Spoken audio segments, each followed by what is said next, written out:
Welcome, Andrea Rodriguez. Can we go ahead and test your audio and video? And then I believe Danielle, hello.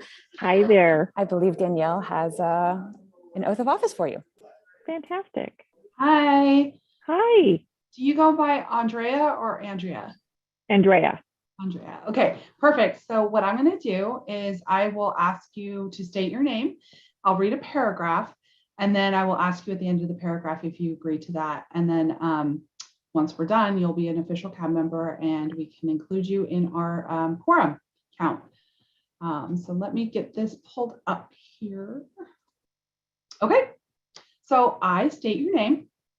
I, Andrea Rodriguez, do solemnly swear that I will support and defend the Constitution of the United States and the Constitution of the State of California against all enemies, foreign and domestic, that I will bear true faith and allegiance to the Constitution of the United States and the Constitution of the State of California, that I would take this obligation freely without any mental reservation or purpose of evasion, and that I will well and faithfully discharge the duties upon which I am about to enter. Do you agree?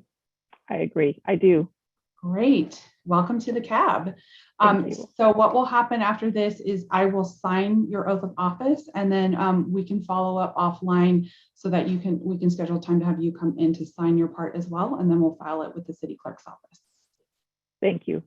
Thank you.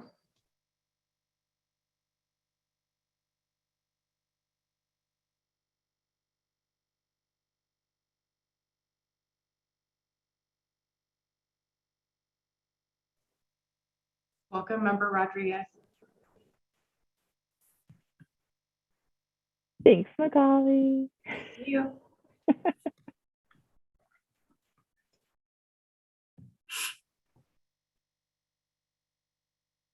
Also, thank you for that familiar background, Danny. No, it's been a while. It's actually, I tell people it's fake, so. I love the hat, Leslie. Oh, thank you. Yeah. Just we'll wait a few more minutes. Yeah.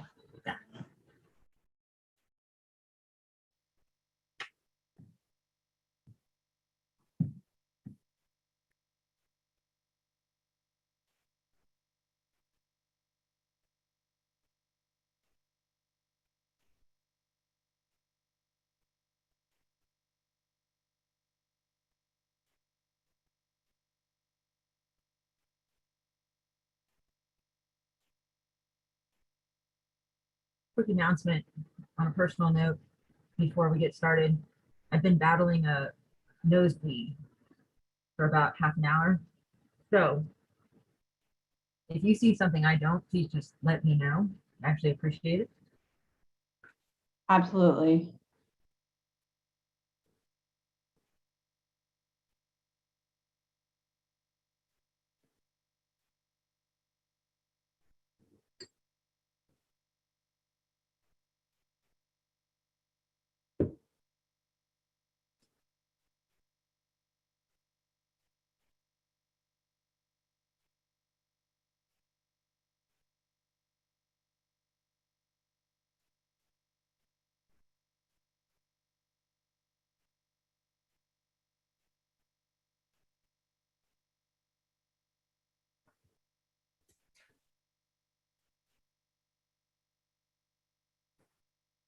I was testing the sound on the YouTube, and it was weird. I didn't know who was talking or if it was YouTube speaking, and then I saw myself move in the YouTube. I don't know. Complicated. Yeah. Complicated situation. There's a delayed reaction, I think. They get Yeah, off by but a few seconds. It's weird. yeah, but then I heard Chair Graves speaking, and I'm like, wait, is she speaking now or is it YouTube? And then I come back and everyone's silent, and then I'm still moving, but I'm not moving the directions that the YouTube is moving. So yeah. Don't go into the other dimensions, Danny. Yeah, don't do that. Stay in this one. All right, I will. That only happens when there's alcohol involved. YouTube dimensions are, yeah.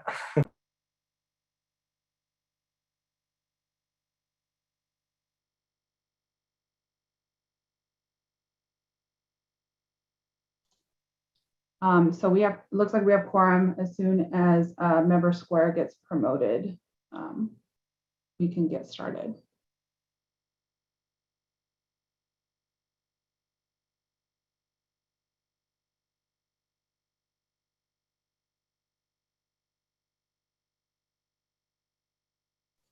And if I could have all of the CAB members please turn their cameras on.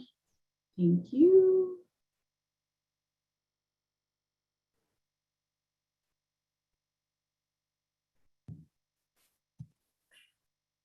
Danielle, Yes. this is Robin. And hi, when I try to turn my camera on, it says I cannot start my, oh, never mind. Okay.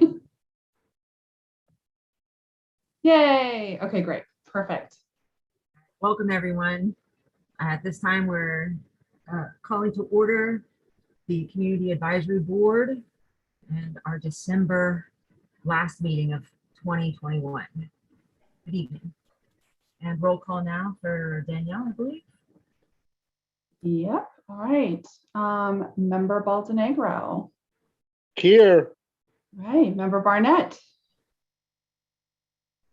Here. Okay, great. Member Bartholow. Here. Member Rom. Here. Member Richardson. Is she here yet? No, I don't see her. Member Rodriguez. Here. Member Square. Yeah. And Member Steffi won't be here. Vice Chair Inocencio. Here. Perfect. And Chair Graves. Present. Thank you. All right. Let the record show that all members are present except for Member Richardson and Member Steffi. Thank you. And now for item number 2, which is public comments. Do we have any public comments? There are no hands raised for public comment. Thank you. And moving right along to item number 3, the approval of minutes from November 17th. And our special meeting. Are there any comments or adjustments to those minutes? Seeing none, do we have a motion to approve? Make a motion to approve. That was member Rom, and a second. I second the motion. Second is member Baldenegro, Mhm. and we can take a vote. Sure. And so just as procedural, Member Bartholow, Member Rodriguez, you'll have to abstain from this. So Member Baldenegro. Yes. Okay. Member Barnett Yes. and Member Bartholow, abstain. Abstain. Okay, great. Member Rom. Yes. Member Rodriguez. Abstain. Okay. Member Square.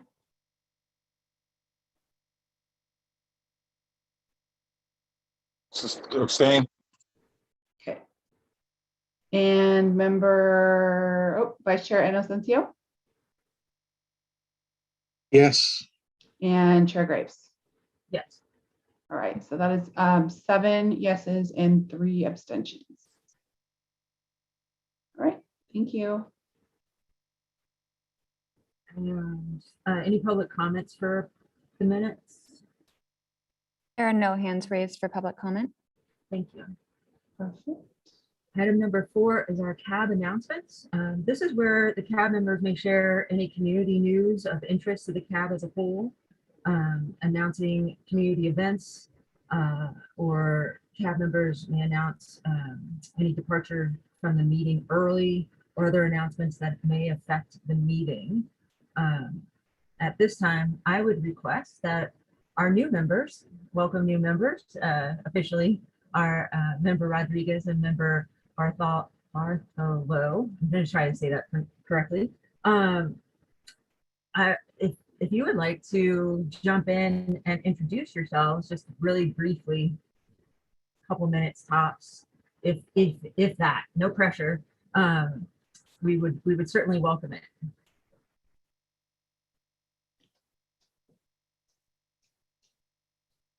Okay, I'll go first, Robin. First of all, my name's Andrea. I'm glad to see some familiar faces here tonight.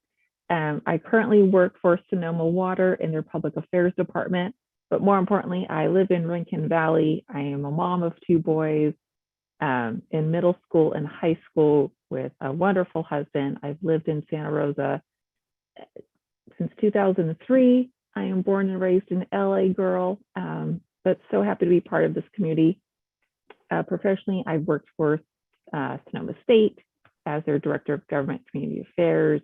I've sat on boards and commissions and staff. So I'm really excited to do this on a personal level for my neighborhood and my community and not on a professional side. So this really means a lot to me and I'm looking forward to working with all of you. So thank you. Thank you, Manny. Hi. Pico. Robin. Thank you very much. I'm Robin Bartholow, and I work at the North Coast Builders Exchange. I'm their Workforce Development Director, and I'm also the director of a construction training program for high school seniors called the North Bay Construction Corps. I'm also an attorney recently, the last couple of years, decided to do that later in life. It's my anti-Alzheimer's plan, hopefully. And I grew up in Santa Rosa, lived here almost my whole life, and raised 3 kids here, lived in Rincon Valley. That's where my kids went to school. I grew up in Northwest Santa Rosa, lived in Fountain Grove for a little while, lost a home there during the fires, and now I'm living in Bennett Valley. And I've loved everywhere I've lived in this city, and I'm really happy to have landed, and I'm home now again after a couple of years being, a renter, a post-fire renter. And I really look forward to working on this board, and I don't know a lot of you, so I look forward to getting to know you and doing this good work to make our community better.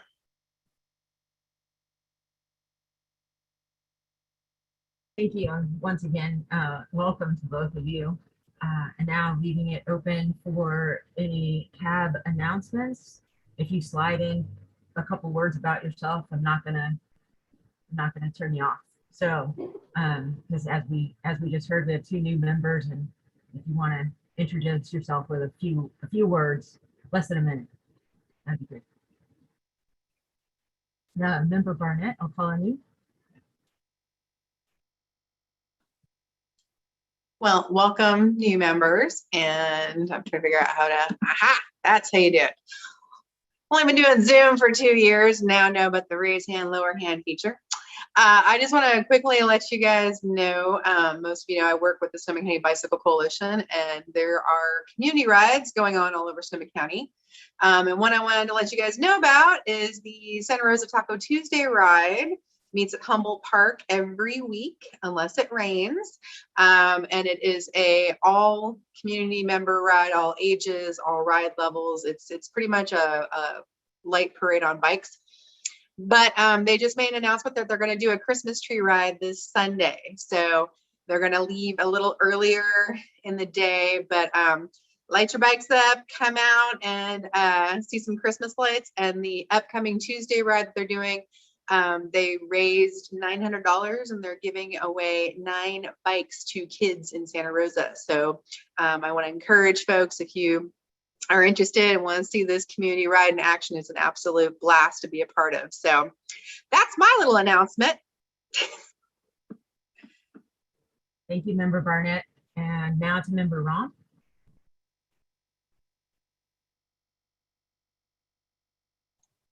There we are.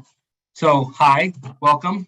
I did want to just let everybody know that Coffee Park we're having our annual Christmas light parade on Saturday.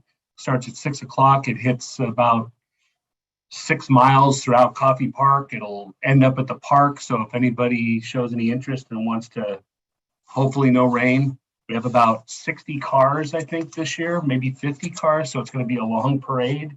Santa will be at the end and probably hit the park by 7:30, probably 7:30ish. But just put it out there. Everybody, if you have a car that it doesn't matter what it is, and you want to throw some lights on it, we're meeting at the 3300 Coffee Lane between 5 and 6 for staging, and you can jump in the parade if you like, and it's open to whoever wants to participate or watch.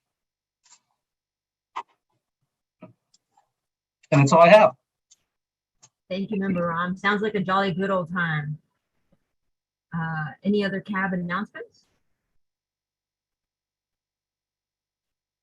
Doesn't look like it. I don't see any hands raised.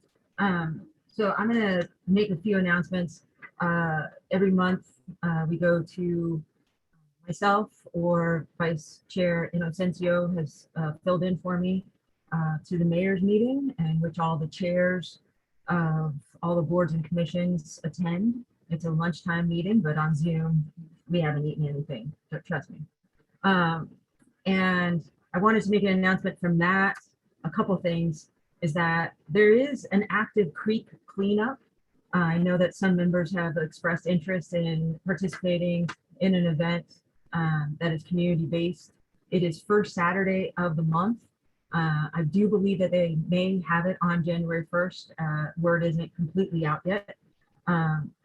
They meet at Olive Park. It's at 10 a.m. It is organized by our creek steward, Alistair Blyfus. If you have not yet had the great pleasure of meeting Alistair Blyfus, take this as an opportunity, one of the first Saturdays of the month, to meet him. He is a Santa Rosa treasure. And I do believe for volunteers, there is a sign of a waiver and also a vaccination and or a negative test that is required in order to volunteer. So it's an online sign up. So check that out under Creek Stewardship. Speaking of vaccination, Mayor Rogers announced at our meeting that for boards and commissions in 2022, if there were any meetings in person, that vaccinations and or negative tests will be required for all board and commission members that would be meeting in person. Upon asking this, one of our members at that meeting asked Mayor Rogers if the city would provide free testing for all board or commission members. And just like right now, the city provides that testing for all staff. At this time, that answer was unknown, but Mayor Rogers will be looking into that. Also, some exciting news. This was met with great praise. Our quorum issue has been rebranded. I took the opportunity at the meeting to rebrand our quorum issue as an appointment and or roster issue. And that was welcomed. So no longer will it be called a quorum issue. Why? Because you are the quorum and we can't keep calling it a quorum issue. We actually have enough members. We don't have less than 8 members. We do have enough members, and but we never have had for a whole year a full roster. So we have been handicapped, and those people that are members and are not handicapped. We are simply handicapped as a board by the lack of a full roster. So we now are going to be calling it either, you can call it an appointment issue or a roster issue, but that's how it will be named going forward. So that is all of my announcements. At this point, do we have any public comments on the CAB announcement? There are no hands raised for public comment. Thank you. And just to double check, is there any other board announcements after that? Oh. All right, moving on to number 5 is the staff updates. At this time, we'll turn it over, I believe, is it Danielle or Magali? Danielle. So for staff updates. Yep. All right, so we just have a few this evening. Community Empowerment Plan update. So Multicultural Roots Project, we are reviving our project advisory committee for that particular project. So we do need folks who are interested in joining the group. So if you or anyone else you know that is interested, please reach out to me, let me know, and I'm more than happy to have a conversation with them about that. The group does meet quarterly, and basically the role of those group members is to provide feedback to staff on the project implementation, provide ideas for new stories, and also to help us with outreach. Moving on to the Mary Lou Lowrider Patrol Car. Artwork is finally underway and nearing completion. Once the artwork is done, the car will get its clear coat, and then we'll be off to have the SRPD logo put on the both of the doors. After all that's left after that is the stereo installation, the tire and rim installation, and the upholstery upgrade. So we're looking at hopefully by the end of January, this car will be done. And I believe Magali mentioned at the last meeting that there is a date now set for the reveal of the car on Saturday, March 26th. I will be sending out an Outlook appointment for that for anyone who's interested in attending. It will be open to the community to attend. So more to come on that. Moving along to the open government update. Currently, the subcommittee is not meeting. I believe our next meeting won't be until late February. Right now, the focus for the city attorney and the city clerk is on the charter update and redistricting. So once they get through that, then we'll be able to reconvene the open government subcommittee meeting. Community improvement grant update. Q2 projects that have been completed so far and submitted for reimbursement are the Elsie Allen High School mural project and Community Matters Safe School Ambassadors Program.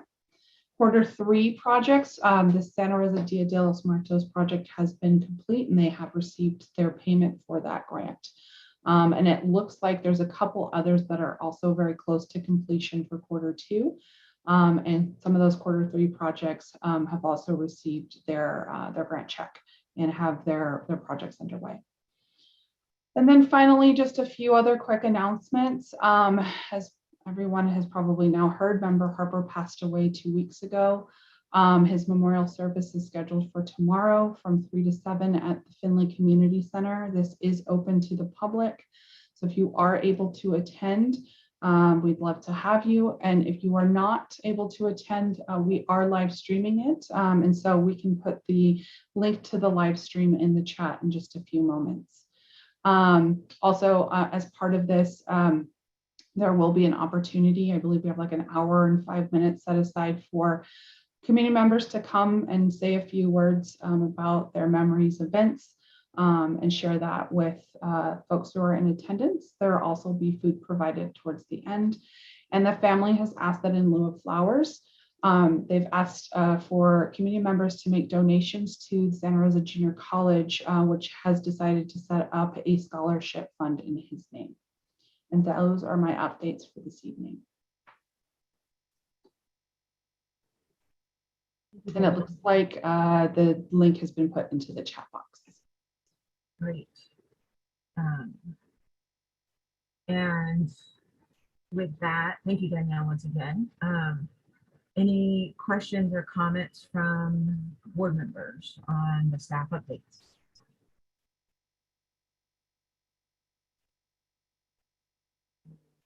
Not seeing any. I have one talking about the community improvement grant updates. Made me recall about our ambassador connections, and we've gone through 2 quarters now of grant funding, and I think we've gotten 1 ambassador connections where we had CAB members link up with the grant approvals and those receiving grants. For those that are new to the CAB, we will be having our grant approvals in January, so more to come on that later in the agenda. So we'll kind of go through that whole process a little bit more, and as part of the staff presentation covers that a little tiny bit. So Danielle, is that something that we're gonna have sent to us again? Yeah, thank you for reminding me. I can send out the list of all of the project names and then just respond to me which projects you would like to be the liaison for. We did get, I think every project last quarter got a project liaison. Great. And I encourage everybody to get that information back to Danielle after she sends it to us. Being a liaison or an ambassador to one of these grant projects, I think is a wonderful opportunity for us to be connected in the community, and also upcoming when they're completing their project, for us to actually be present and give any assistance that is needed through the process. So really encourage everybody to do that, get back that information as quick as possible to Danielle. And with that, without any other board questions or comments, I don't see any. Are there any public comments for staff updates? There are no hands raised for public comment. Great, thank you. Moving along to our schedule items, items number 6, item number 6.1 and 6.2 will be facilitated by Vice Chair Inocencio. Thank you, Chair Graves. So moving to item 6.1, update on the city charter review process. Here we go. Staff will provide a brief overview of what the city charter review is. So Danielle or Magali, who's presenting? I will turn it over to Magali. Cool. Thank you, and good evening, everyone. Magali is here, Director of Community Engagement. I had a very brief update. As you all know, I'm relatively new to the city, so I am going to give you an update in terms of the last 2 meetings that the city charter review had. As you all know, there are 21 members, and each district member selected 3 folks to serve. So it is a very well represented group in terms of age, in terms of occupation. So it's very well rounded. And they have identified 12 topics that they will be sort of tackling, having conversations on, and I'll quickly go through them. The first topic, in no particular order, is directly electing an at-large mayor. Second, ranked choice voting. Third, a police auditor / citizen oversight commission. Fourth, council compensation. Fifth, climate change. 6, diversity, equity, and inclusion. 7, excess taxes. Danny, I'm reading your notes. I don't know if I'm reading that correctly. Yeah, that's how it was written on the PowerPoint. Okay, I will have more information on what that means. Regulation of rental housing, number 8. Number 9, procurement policy reforms.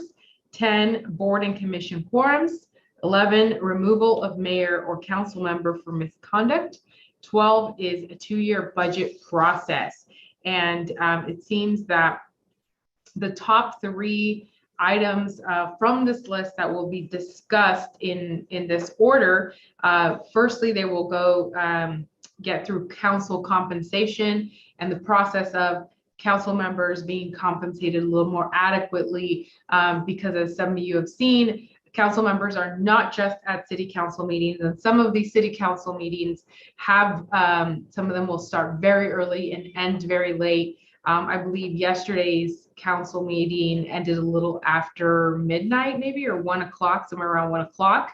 And I know they start, sometimes they'll start 10 a.m. or just special meetings, serving on, different capacities.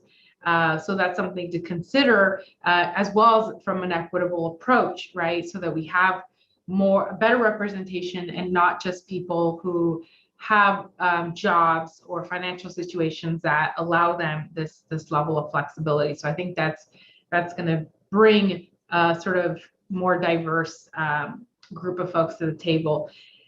The second item is ranked choice voting. And I will definitely have more information on exactly how that is outlined. And thirdly, a direct elect mayor. So my hope is that in the next meeting, there'll be more of a conversation on a timeline, as well as kind of like what sort of the next steps are. I'm happy to update the the CAB on sort of what the next steps are. And that's all I have. And I will jump in and just show you really quick the website for the charter review. See here. Can everybody see the charter review website? Okay, perfect. So the address is srcity.org/charter. So you just type that in, this will pop up.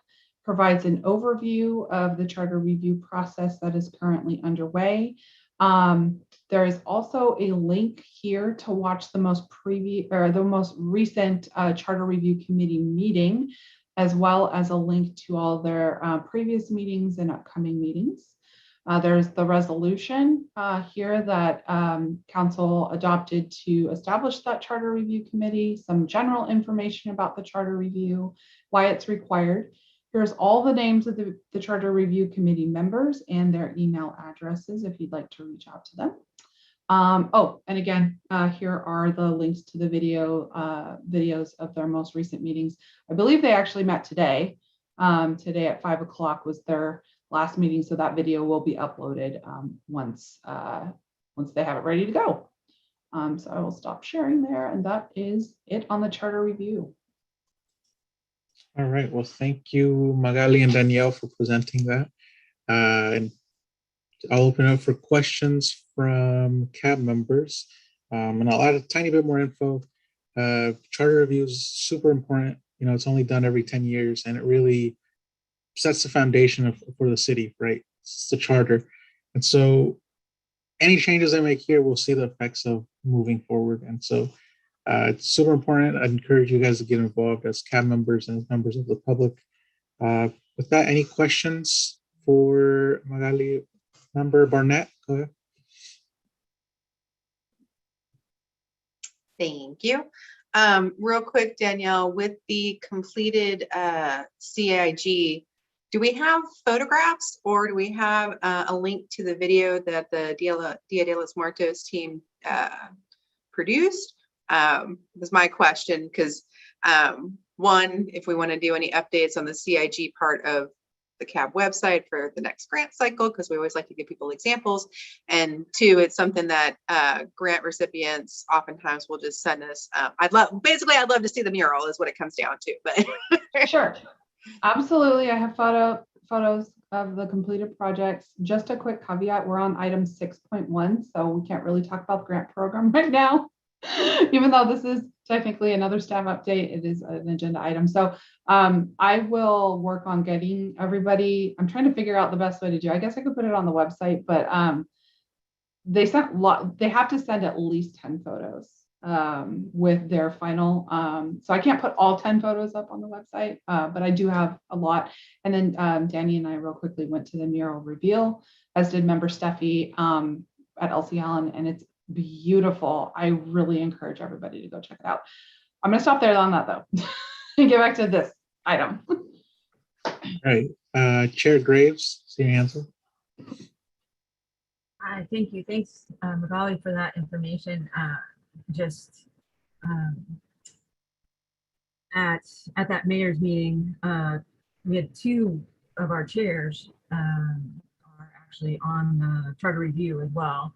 So just gaining a little information from them that of those 12 items that you mentioned, 5 of them are going to be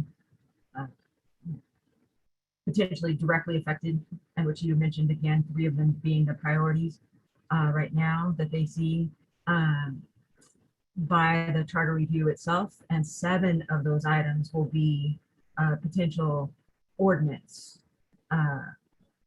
applications that they need to submit for that. So just to clarify, within the charter review process is that they found 5 of the items within their scope to affect change, and 7 of those items of the 12 that Magali mentioned would need a further ordinance or vote by the public in order to affect change. So that's a little bit of important information, and they are meeting, from what I remember in my notes, every 2 weeks. So I think today was potentially the last meeting for this year, right? And then it'll go into January. So there's lots of opportunities to even sit in on a charter review meeting if you're interested, just to look at that schedule. Thank you. Thank you, Chair Graves. Any other questions for staff? Nope. Are there any public comments? We do have one hand raised for public comment. One moment while I pull up the screen. Oh, how exciting.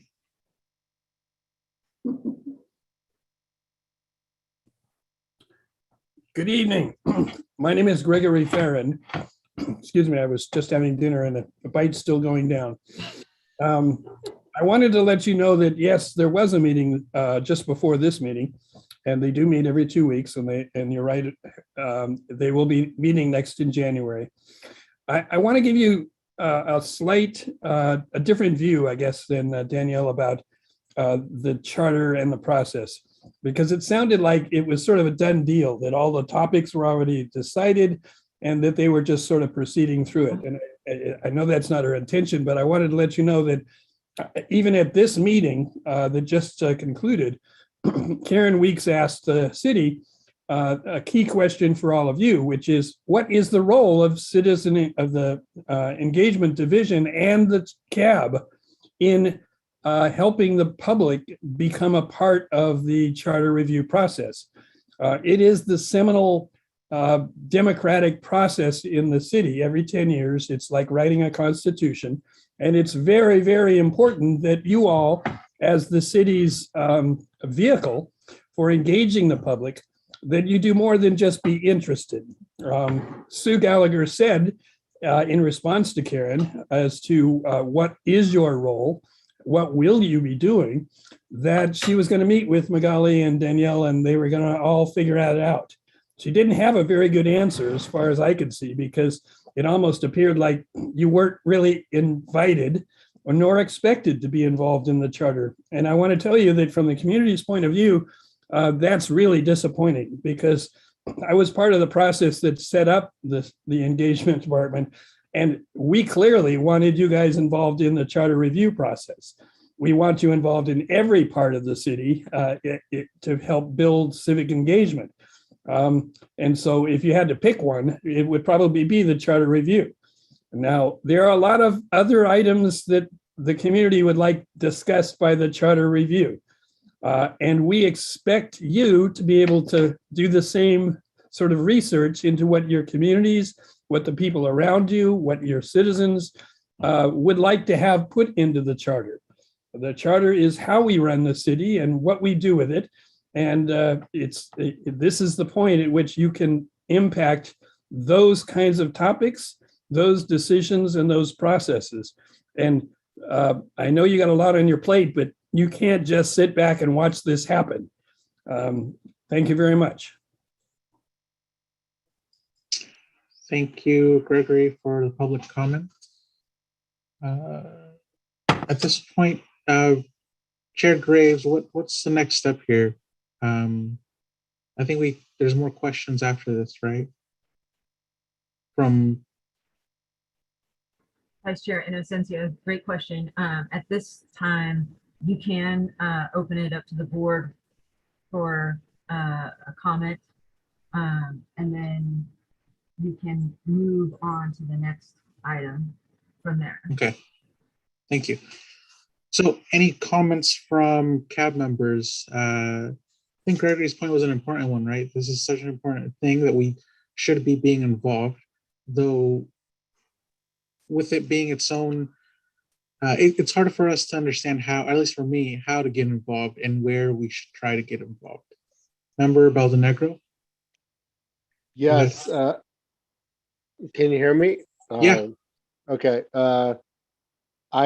I heard his message, and all of us on this board are active and involved in many other activities, right? Jorge, I know you're active and involved, you know, and so for us, we want the best for the city. I didn't know about the charter review, and had I known the importance of it, I would have been more active in it. But we all want what's best for Santa Rosa moving forward. So let's continue to do this and continue to put Santa Rosa first, as Gregory had mentioned. So Gregory, thank you for your feedback, and we will work much more closely in this with you. Thank you, Member Baldenegro. Member Rodriguez, I could barely see your hand there, so I see it's raised there, but go ahead. Sure, thanks so much. Would it help, I don't know if Magali or someone else who's following the charter review, let us know when there's opportunities for us to help promote or share information to our networks and channels so we can sort of raise that engagement level. Is there a way to sort of share that information? Or is there a place where we can find it easily to share on our own as well? Yeah, so anytime there is something coming up that has to do with a big initiative for the city, I generally do send it out to the CAB via email. I would also encourage you, if you're not already signed up for the city newsletter, to sign up to receive the weekly city newsletter, because we do send out information about these things via there. And then if you're on social media, of course, follow City of Santa Rosa and Santa Rosa Community Engagement. We do really encourage you to push out those social media posts onto your own personal ones to reach a greater number of people. And I don't know, Magali, if you have any other information at this point. I know that you just talked to Sue very recently, so we were informed. If you have any more information, I don't know yet. Yeah, definitely all great points. And I think that now that we've had the opportunity to expand our team by one person, I think it'll really facilitate the process of being able to make sure. And we're so fortunate, Danny, I'm looking at you. Hi, we're having this conversation right here, right now. That you've been a CAB member and you're very familiar with the process. But as you heard earlier, Danny was able to chime in into the last meeting and make sure that we stay up to date. So we'll definitely be able to streamline a process moving forward, so that at all the coming up CAB meetings, we could provide a more robust update. In addition, like Member Rodriguez mentioned, when those opportunities do come up, be able to at least email them out to this group. So that is something that we can do for sure. And I also highly encourage you to utilize that website that I shared earlier with the emails too. It's a great way to get in contact with the committee members and stay connected to them too. Awesome. Chair Graves, your hand's raised.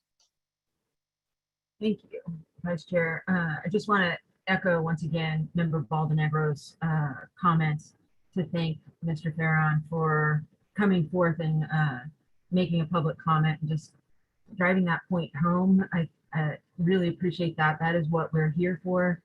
And all ears, we're listening, and that involvement is really important. I know in the just near past that we were working diligently on getting out some videos, some civic videos 101.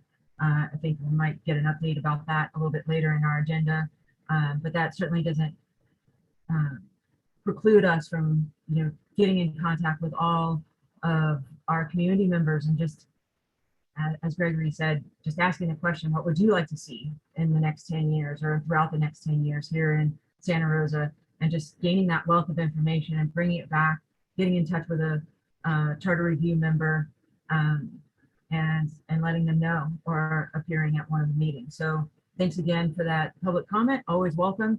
And thanks for having a moment for me to say that. All right. I'm not seeing any other questions or comments. If we have them, now would be the time. I also want to say we are, an advisory board. So I'm assuming if we would like to discuss amongst ourselves and bring forth recommendations that we've heard from community members, we can present that to the charter review as a board, right? There's nothing stopping us from writing a letter or showing up to the meeting as CAB, which I think is would be very important and very impactful if that's something that we wish to discuss further. So seeing no more comments, let's move on to item number 6.2, CAB 2022 priority setting discussion. And I think that's going to tie in nicely with what we kind of just discussed right now. So this item, who will be presenting, Danielle? Oh, I will, perfect. yeah. Madeline, can we get the presentation up, please? Perfect. All right, so most of you have actually already seen this presentation. So this will be a review for you. However, for our new members, this will be a nice introduction to the CAB, which I did also send you this information in the orientation packet, but here it is again. So next slide, please. So just a quick overview of the CAB and the background. Again, talking about the city charter. The Community Advisory Board is actually part of the city charter. So it was established in 2002. And the purpose of the CAB in this, being added to the city charter was to represent views and ideas from the broader community on issues of interest to the city council. So once the Charter Review Committee made the decision to add the CAB to the charter, the CAB, that amendment was actually sent to the voters and approved in 2002. And then the next year by resolution, the very first board developed the roles and responsibilities of the CAB, CAB boundaries, and the CAB appointees. So CAB actually started out as 21 members. But in 2006, there was a restructuring and that number was reduced to 14. Next slide. So the requirements is outlined in the charter and further outlined in Resolution 28-174, which was established in 2012, include issues of concerns of city residents, including public safety concerns, capital improvement program budget priorities, which is the city's infrastructure budget program. So helping to gather feedback from the community on those budget priorities, increasing public participation and building civic capacity. So connecting residents to the city, getting them involved in different city projects and initiatives, as well as educating the public on how to participate and why it's important. Community meetings and events. So there is a requirement of 4 per year per member. We generally do this through a variety of different ways, including tabling at Wednesday at Market, Cinco de Mayo, Juneteenth, and other community events that are happening, as well as neighborhood meetings and neighborhood events that are happening around the city. And finally, the Community Improvement Grant Program, which the council allocates funds to every year, and the CAB gives out mini grants of up to $2,500 per community group to implement projects such as creating a community garden, mural projects, any type of community building activity that a community or neighborhood group wants to implement. Next slide, please. So then the CAB developed their strategic plan in 2018, and it was formally approved by the City Council in 2019. Next slide, please. Which really narrowed down the focus areas and helped CAB to really kind of center around how they wanted to meet all of those different areas in the city charter.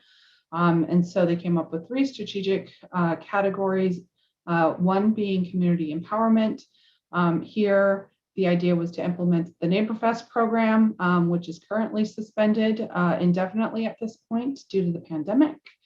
creating a civic engagement academy, proactively attending neighborhood meetings, and assisting the community engagement staff in creating a series of civic engagement 101 videos, which has pretty much been complete. We're just waiting on the city attorney to approve the scripts that were developed, but the CAB did play an instrumental role in really developing the content and giving us ideas for what should be in those videos.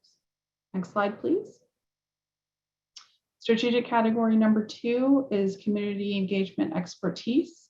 And so the areas, the strategies here were to create a list of board assets and present 1 CAB member per meeting. This was your meet the CAB member, which we used to do at these meetings. Now we just have our new members introduce themselves during the CAB announcement period. Most of the work under this has been complete. So the next one, the board created a talking points flyer and FAQs for CAB recruitment, which the council now uses as they do the recruitment and selection for new CAB members. They created an orientation packet, and we did talk about the mentoring program, but we haven't quite gotten there yet, but we did create that orientation packet, which now all new board members receive. Creating a report to present to City Council outlining successes, challenges of implementing the strategic plan and opportunities for future projects and next steps. That got thrown off completely by the pandemic because once the pandemic and shelter in place started, CAB has not been able to implement a whole lot from their strategic plan, primarily those things that put us out in community. But we will be going to council in January or February, possibly at this point, to present on the Community Improvement Grant Program and what CAB has accomplished in the last 2 years. And then finally, updating the CAB Grant Program to reflect current community conditions, including the pandemic. Next slide, please. And I did mention there was a 3rd category, which was the Operations Committee, Operations strategic category, which we completed very early on, and that was really to get the board to a better functioning position, essentially having the meetings run more effectively. And I'm actually totally blanking because we did that like a couple of years ago. Member Barnett can fill in those gaps once we get to CAB comments. But we did complete that part. That's why it's no longer in the presentation. Moving on to the Community Improvement Grant Program.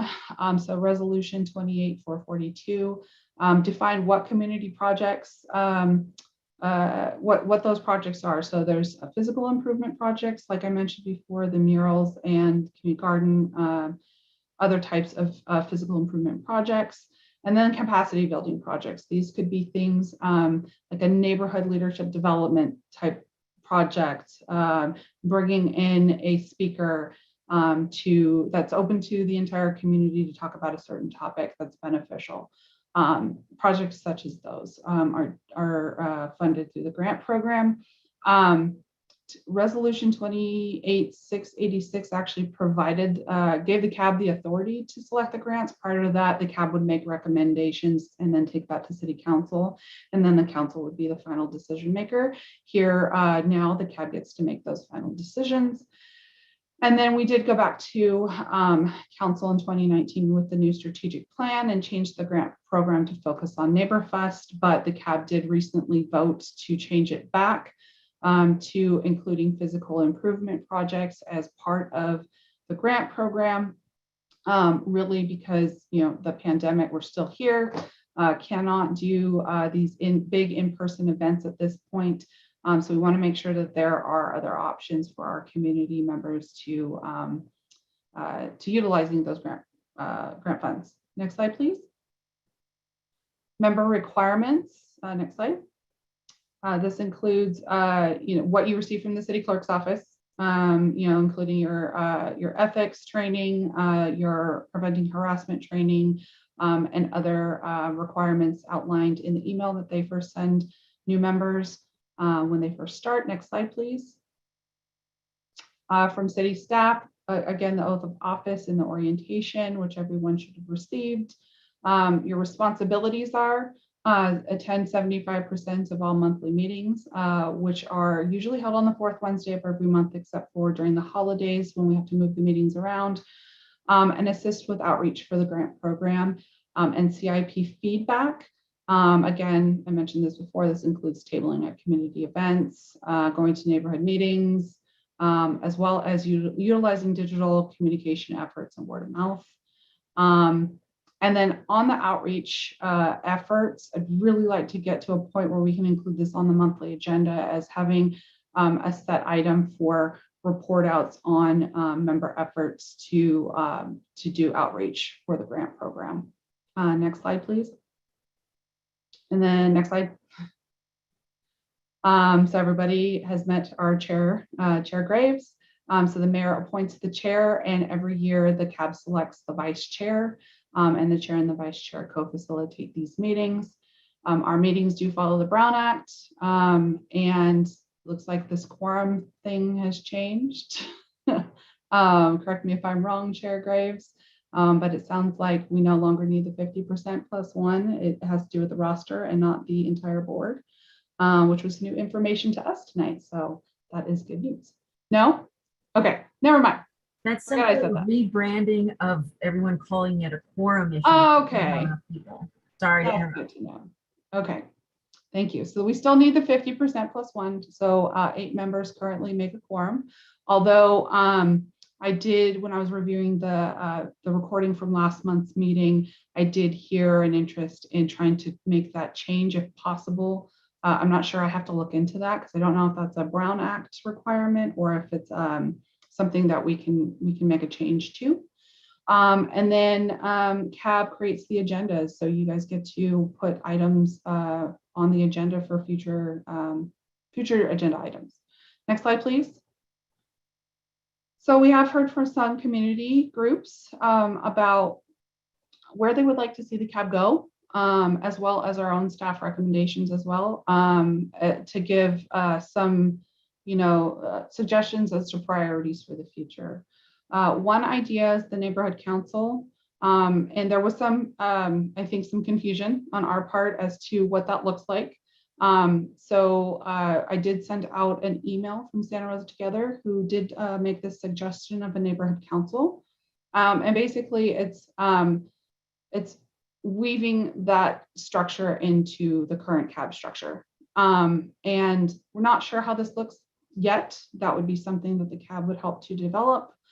It would really shift community engagement. So at Office of Community Engagement, we have our 2 divisions. We have Violence Prevention Partnership and we have community engagement. It would really shift the community engagement side of things to focus more on neighborhoods, and provide, rather than a citizen academy, provide a leadership development training to those participating neighborhoods in this structure. And then some staff recommendations, in addition to the neighborhood council, would really just be to focus what's on what's in the city charter currently. I do want to point out again that one of those areas of focus was issues of public safety. So there is an opportunity for this board to really focus in on issues of public safety that are coming up here for our residents in the city, and moving forward, just focusing on that along with the grant program, and then continuing to help us provide that community education on how to participate in your city government and why it's important. And then another area, since this is an advisory body, help us be that arm for that advisory body for the city's community engagement efforts. So, when we have things like the general plan update or other big initiatives that come forward that have that that community engagement component, this board should be the one that takes a look at that before it gets implemented and provide feedback to our city staff on those plans. So those are our suggestions. Next slide, please. And with that, I will turn it back over to the board for questions. Also, Magali, if you have anything to add to before we move to questions.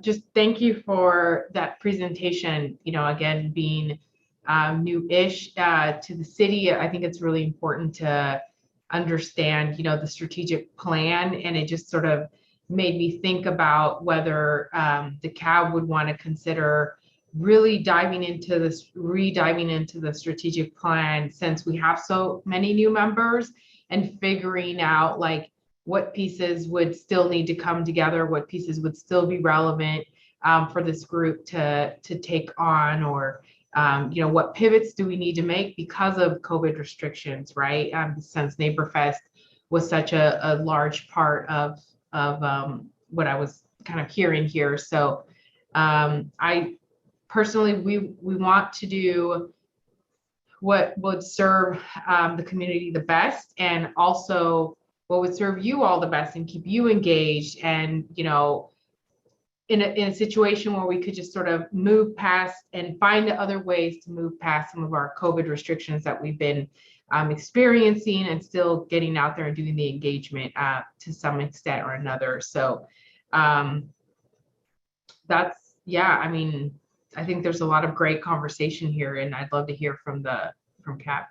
Yeah, and the one last thing I forgot to mention too, and maybe Member Barnett can weigh in on this, because she is the one member that has been here the longest, but I think it's been over 10 years now, is the CIP feedback, the capital improvement project feedback on budget priorities. Does the CAB really want to continue having that as part of their responsibilities, right? That was put in originally. We used to do town halls for that. Then we moved to open houses. And then when the pandemic hit, Director Jason Nutt came, Director of Transportation Public Works and Assistant City Manager. He came to the CAB earlier this year, I'm sorry, to gather that feedback from CAB on where the priorities were, right? So does the CAB still want to continue being responsible for that? I know that Director Nutt has his own opinions on that. And it's always been a challenge for us, because these budgets are multi-year budgets, right? So we gather community feedback on what the community's priorities for infrastructure are now. We'll provide that to staff, but then those projects probably won't happen for years and years to come, right? So the community gets frustrated, and they're wondering what happened with that information. So Member Barnett, I don't know if you want to add a little bit more information about that, or kind of what your experience has been around that particular charter requirement. Well, I can, specifically to CIP and community improvement projects, how do I put this? It's a big ask of this board, and part of that is that department for the city responds citywide, 190,000 residents wide. And what's great about it is we do a portal, all the data is public, you can see where progress is on each of these projects.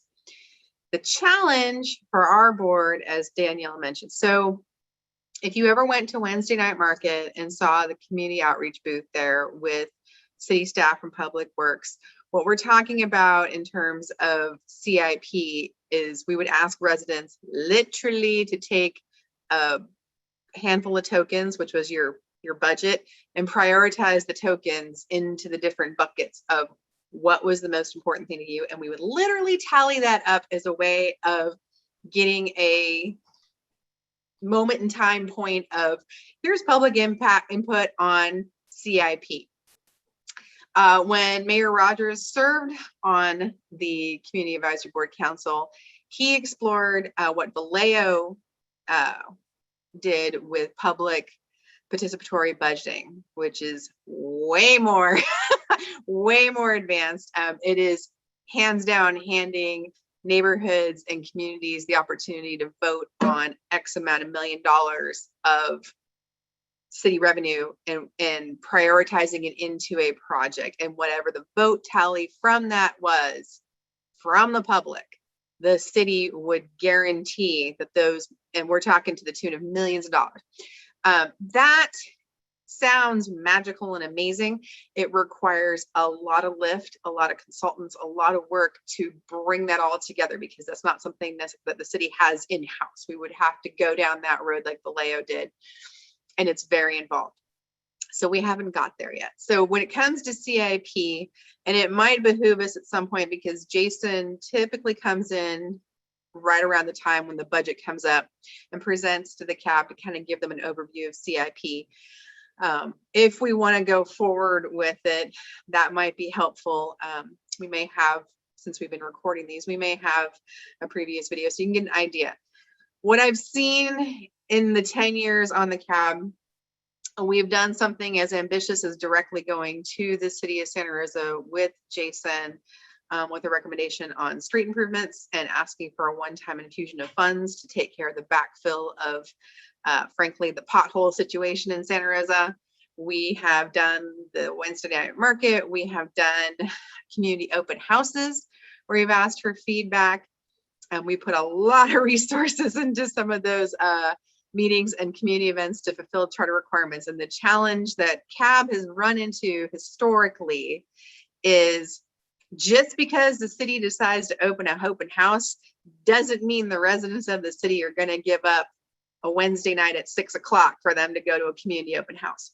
So the feedback over the years from the board has been, rather than the city generating an open house or generating an event to try to get people to do CIP, why not go to where the communities are already housing their meetings, i.e. where there's a neighbor fest, where there's a neighborhood association meeting, and taking the CIP presentation and taking that role that CAB plays in it to that organization and presenting it to them, where there's already a crowd of people with a vested interest and we're bringing something of value to them. That's kind of what has been the recommendation that has come from over the years of CAB, of maybe going to the crowd versus trying to generate a crowd. But as far as the idea of CIP and the CAB, it's a lot. It's a heavy lift. I will not say that it's, oh, it's straightforward. No, it's a multi-million-dollar piece of the city. It's the largest piece of direct services the city engages in that CAB directly correlates with. And it's a lot. It's a lot to get under your belt to understand it. And the outreach efforts are another big piece of it as well. So hope that helps make it even more clear as mud. But I will encourage people, if they are curious about how CIP translates out, the city website, we have a data portal. Mayor Rogers is a big fan of it because of the transparency. You can actually look at projects. If you see something in your neighborhood, or if you're asking yourself a question of, what's with that sewer project up on Sinead? You can actually go to the data portal and it will dive down into an absurd amount of information that's all public record and very transparent.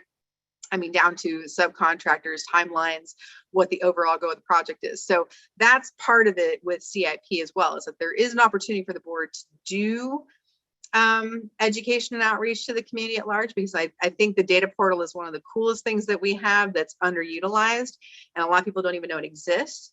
So that might be something we look at, but overall, yeah. Does that help at all, Danielle? Yes, that helps out tremendously. Essentially, that portion of the CAB's work is a tremendous lift for very little engagement and very little return on our investment. I did put the link to the capital improvement program in the website, which includes a link to the data portal that Member Barnett's talking about. We've talked about this internally as staff for as long as I've been here. Does it make sense for CAB to continue this lift moving forward? So that's something I'd like you to consider while you have a discussion this evening. So I will stop from there and I will turn it over to you for questions. Thank you. Thank you, Danielle and Member Burnett, actually, for all the information. And so I guess to back up a little bit, this is, for if you're not aware, for CAB, this is, we're setting our priorities for the year 2022. So this could take a while, but it's important for us to set the right priorities. And it starts with this discussion, right? So let's start with any questions from the presentation, the question of what's being asked of us specifically. Members, I see Member Rodriguez has her hand up. Go right ahead. Just maybe some new clarifying questions. So the strategic plan was done and approved in 2019. That's Is there a correct. cycle, like is it a 5-year cycle to do it again, or is it just when we decide it's timely? Yeah, it was set to expire in 5 years. However, the pandemic completely threw everything off track. And so we got about a year and a half into implementation, and that's kind of where we stopped. And there's still a lot of items in there that are all pre-pandemic items. They're also pre-social justice protests and things that happened last summer around the police department. Okay, no, so it was just about, Yeah. and then my other question was, you emphasized our role in public safety. I think the city has now brought on an auditor now for public safety. Is there a role for CAB in that process that we should be aware of or start creating? So that might just be a question. I don't know if there's an answer for that. I think currently we haven't established that just because the council just approved them. I think that is a great conversation. If that is something the community would like to raise, definitely if that's the role that the CAB would like to take on. But as of just talking about the police auditor, OIR, it's OIR and their equity officer, Brian Core. So I'm thinking, so if they do the model, like the ILARO model, where there's a community board, maybe there's a seat for a CAB member to be a liaison in that process. So not recreating the wheel, but being part of that process. So I don't know if staff wants to just sort of think about that. So there's a seat for the CAB at the table to have that liaison role. Yep. Would be really nice. So that way we're working together. Yeah, I was writing down so many notes. You guys have so much good information here. On the CIP feedback, you mentioned it's part of the charter for the CAB, so it's built into it. Is that? That's correct. But it's not. Is there like a metric, like how it's done or what they're looking for, so we can sort of reinvent that? Correct. Okay, great. Yeah. Okay, thanks. Sorry, you guys got tons of good notes here. Thank you, Member Rodriguez. And actually a point of clarification for myself too. So the CIP is in the charter, so we can't remove it even if we wanted to, right? We just have to change the scope of how we're going to handle it. Well, it is charter review time. You could Right. make a recommendation. Understood. Thank you. Member Bartholow. Yeah, thanks. Actually, that was one of my questions is, well, I guess this will add on to it. So if we didn't do that, if we didn't help I don't completely understand what our role was in prioritizing projects. I mean, would we be the ones to go out and sit at the community outreach booth with staff? And then, okay, so that's the heavy lift, is that actual going out and gathering the data, being part of that process. Yep. Okay. So if we didn't do it, then who would do it? Would it be done just by staff? Would we not be getting that feedback from our community so that the projects were prioritized in a way that was meaningful to the community? Mm-hmm. I don't know, just curious about those details. Yeah, those are actually really good questions. It would fall to, the Transportation Public Works Department has a full CIP team. So they do have a team that works full-time on this. So it would fall on them. I do know that Director Nutt, he does enjoy coming to the CAB and getting feedback from the CAB on this process. And I I think some of you were here for that earlier this year and welcome him coming back to be a part so that the CAB can continue to be part of these conversations, but that heavy lift would be the responsibility of his team rather than the CAB's.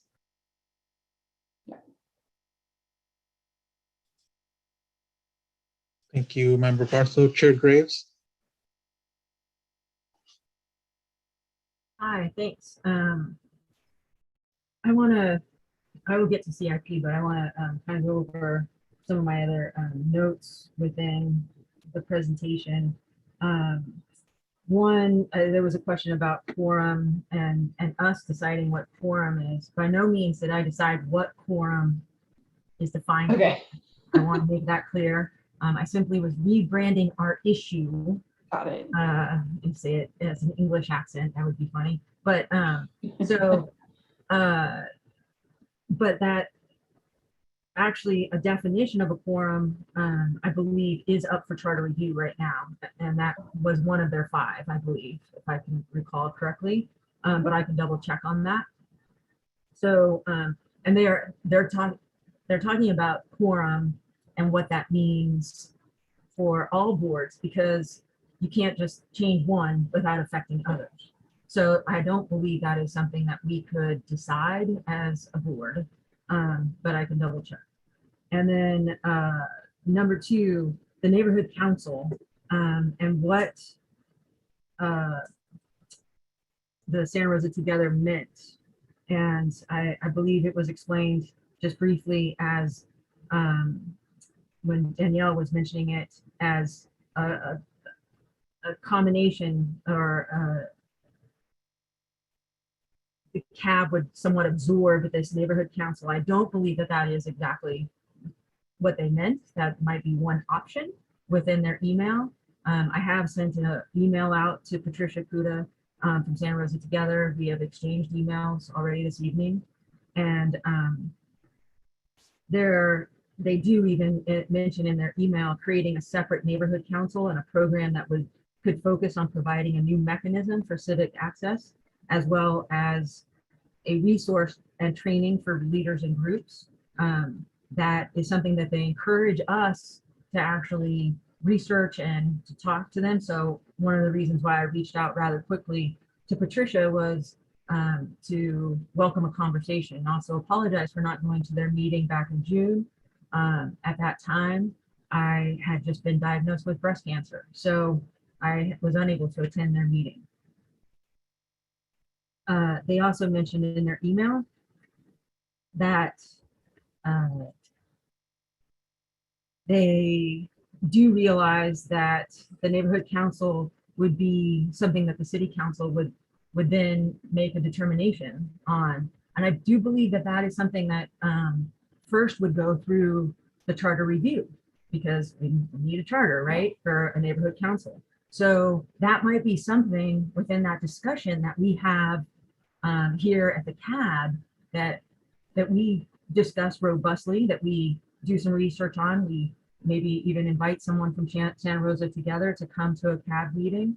You know, obviously I'm going to be talking to Patricia and some of the other members, and get some feedback from them, and then potentially address the charter review committee as to the viability of having a neighborhood council and what that might mean. So I think that has a lot of room for our input, for our involvement, and sounds like a really big potential here in our city to have another council on board. And then public safety. I want to address that is that, you know, we do have the police chief's ambassador committee.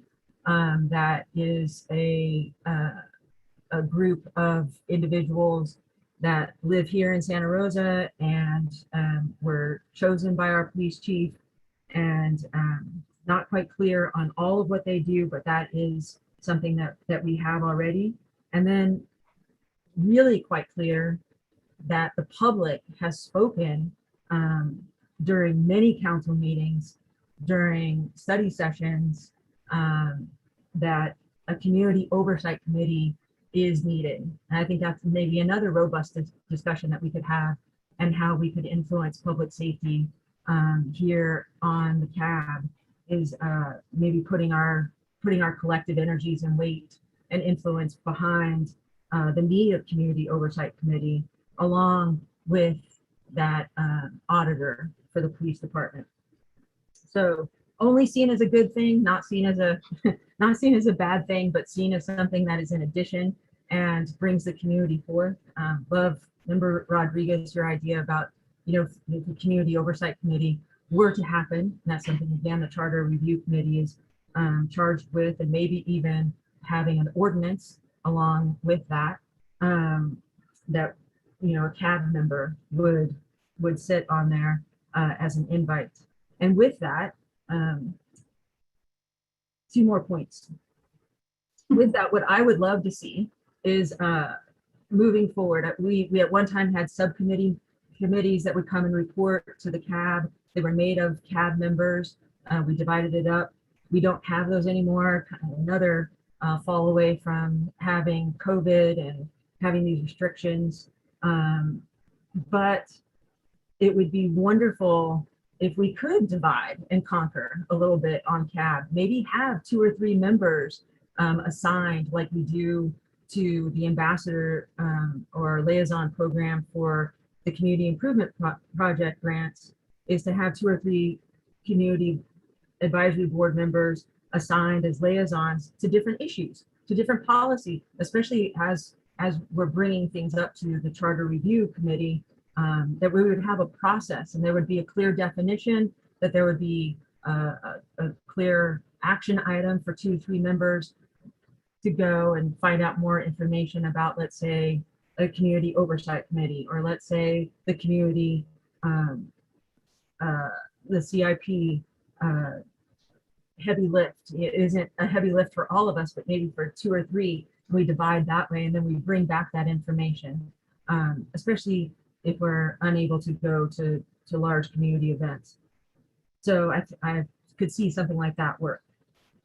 Lastly, my last point, promise, unless something else comes up, is the CIP. And I think we fell short, definitely, this last year with Director Jason Nutt coming. We weren't prepared. We weren't educated as a CAB. We didn't have that community outreach beforehand. We need to come back with better strategies. I hear Member Barnett and your experience, wealth of experience, letting us know what a heavy lift it is.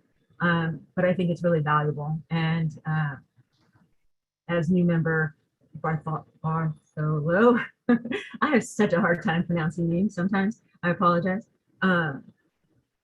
That is such an important aspect, to have community members see community members to give information to. I understand the value of staff in public works, and but I also understand what it is to be a community member, to approach that table. And it's intimidating sometimes when it's all staff. And sometimes if you see a familiar face, if you see someone that looks like you, if you see someone that is from your neighborhood, you're more apt to come to the table, or you're more apt to speak up at a neighborhood meeting. And I do believe that we need to go and meet, you know, community members where they're at those neighborhood meetings. So it just gets me more energized for 2022, frankly speaking. So that concludes my long, drawn out 6 points, I believe. Thank you so much. Thank you, Chair Graves. Are there any other questions before we move on to kind of a deeper discussion? And this, Member Bartholomew, is this a question? I just want to make sure we go, if we're done with questions, we'll go to public comment for questions, or at least open the opportunity. Yeah, just a quick question. This may be out in the weeds a little bit, but does the data gathering have to be in person, or can it be like through the Nextdoor, you know, app? I mean, this could be answered at another time, but I'm just wondering if if the data has to actually be in person, if there's any sort of rule about that, or if we can use some electronic outreach means as well. Yeah, no, definitely doesn't have to be in person only.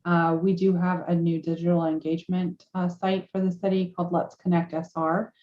So this is a project that can be added to that, and we can drive people to that site. If it's an issue, we're finding that if it's an issue that people are just super upset about or very passionate about, they are definitely going to engage in that project. So issue of sideshows, for example, we got 608 responses to our community survey through that particular site. But for other projects that we put on the site, we've gotten 0 engagement on, even though we've done a lot of pushing to get people to go there. So I'm not 100% sure how that'll work. So if we could give it a try, absolutely. I would just really depend on all of you to really drive people to that site to get them to engage. There's tools other than surveys. There's a lot of different ways we could do that, but I would definitely need everyone to drive community members to provide their feedback at that site if we decide to do that.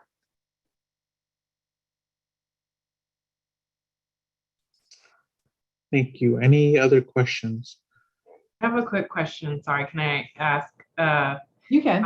Learning through this process. So I'm looking at the city charter requirements, particularly at the portion that says issues of concerns of city residents, including public safety, but mostly issues of concerns of city residents.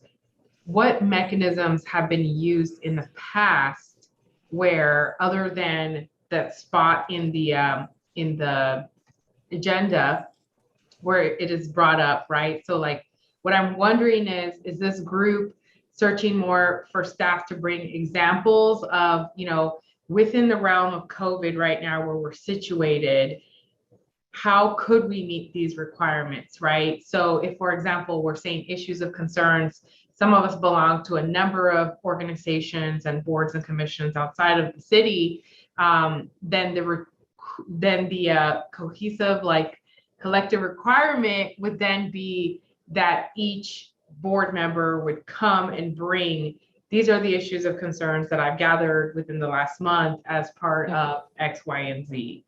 Is that kind of like how that was traditionally done? Yeah, it was done in a multitude of ways. So that's one of them. The other one is just tabling out in community and talking to people while we're at different community events. And then people coming to CAB meetings and providing that input as well. But then also CAB members keeping a pulse on what's going on in community. So what is being said at city council meetings?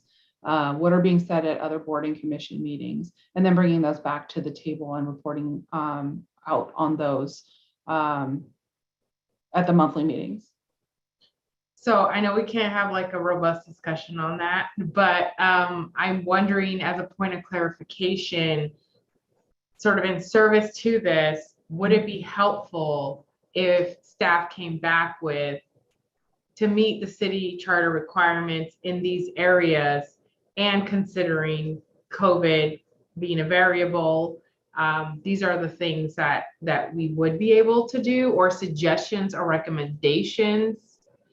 I just want to gauge how can we better assist CAB in still being able to fulfill the requirements in a way that would be fruitful. If that makes sense. Yeah. Yeah, thanks for that point. I think it's very helpful. Member Burnett, your hand is up. Question I have is, so specific to residents bringing concerns. Years ago, we were in the process of developing an app called the My Santa Rosa app, specifically for residents to be able to bring issues of concern. So if there was a problem in their neighborhood, whether there was a pothole, alligator cracking, weed abatement, you name it, right? And myself and a couple retired CAB members who served on the board would get requests from residents and would go out with the My Santa Rosa app and show the resident how the app worked, and would literally walk around their neighborhood taking pictures of what the problem was, putting notations and setting it up to the cloud. And at the time the app was in development, so the irony was is that if you actually sent a request through, it went pretty high up the food chain. So residents would see within days or up to a week, you know, hey, there's a crew out here fixing the pothole. Somewhere in the mix, the app got shelved, and it's now somewhere on the city as a website feature. So I'm not entirely sure, but I'm bringing up the question of, is it shelved, or is the Let's Connect Santa Rosa going to be the next iteration of that? Or right, well, the reason I bring it up is because Magali was talking about tools and resources, and I'm not sure where the My Santa Rosa app is going, but in terms of ways to give residents a tool to solve the things that come up that we used to get as CAB board members, that was one of the tools in the toolbox. So yeah, so I just put the link in the chat box to where it's located now. It is on an online portal, but the nice thing about it is you can actually track your submission, so you can see exactly where it is in the process, and it keeps you up to date on how they're responding to it. The difference between that, and so for that, there's a variety of different things that you can report: potholes, trash, blight, graffiti, you know, things that pop up in your neighborhood. Let's Connect SR is very project specific. So again, like I'll use the sideshows as an example. So there was a suggestion from a council member that went out through our local media that perhaps the city is looking at sanctioning sideshows. And that we have received hundreds and hundreds of phone calls and emails after that comment went out, right? And so we were asked to help gather community feedback on how neighborhoods are being impacted, and you know, what people's thoughts are around what we should do about sideshows. We had some listening sessions, but we also did the online survey through Let's Connect SR. So that particular site lets us do surveys. It lets us do polling. We had a mapping feature on there, so people could drop a pin on a map saying this is where sideshows are happening in my neighborhood. It has other features too for other types of projects. It just really depends on what you're trying to collect. As a storytelling app that has an open public forum if we want to open it up for robust discussion among community members.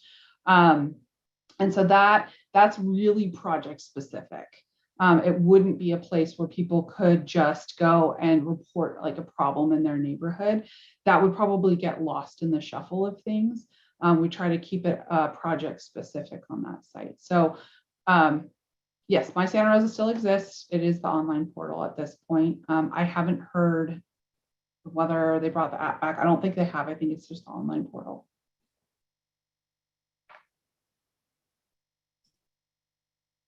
Okay.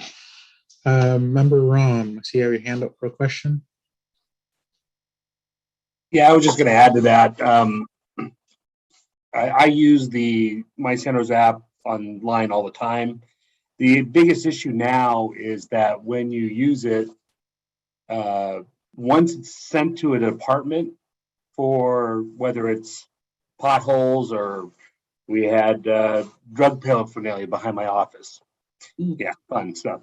And so, but once it's sent to somebody, it gets dropped off My Santa Rosa app now because it's been assigned to somebody. The only time you really know that it's finished is when you actually see the pothole fixed or the needle's gone. So it is somewhat defunct, but transportation does have a website. They have 4 people that are designated to cleaning up the city. And that's something that works real well. And so if you see, and that's the kind of things that would be good, a newsletter or something that comes from CAB that talks about these things. Because right now, navigating through phone trees and nobody in person, and I mean, just to fill out a permit for me for my company, it's takes twice as long now. So to have a one pager that kind of takes people to where they need to go would be another something worthwhile, because I know that there was a sidewalk damage in front of my house, and I emailed that website, and immediately I came by home the next day and they had already patched the sidewalk. So, and that goes along with chairs and couches and stuff that's laying on the curb. That's all I had, just to add that. Thank you, Member Rom. Chair Graves, is your hands up for a question? I'm not quite sure. Magali asked a question of us, and just a suggestion that I had. The question being, what kind of tactics could the staff develop so that it would help us to better serve the community or better connect with the community going into 2022, and long sought after, a list of active neighborhood groups that hold meetings when their meetings are, so that we could, really plug into that.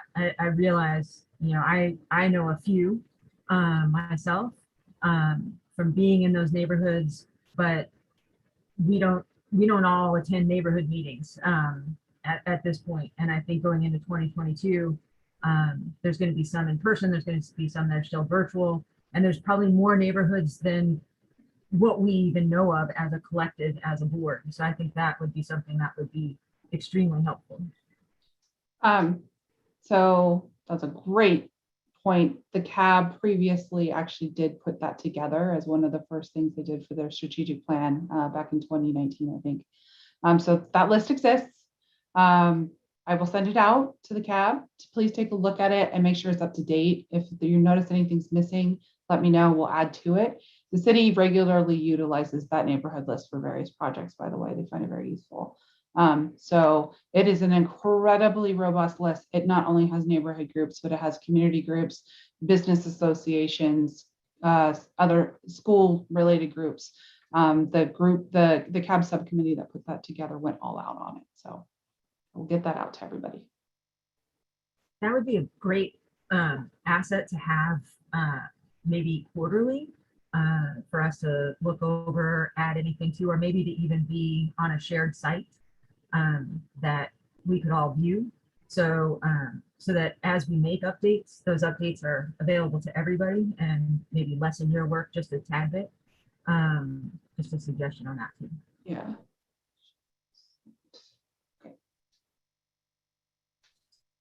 Thank you, Chair Graves.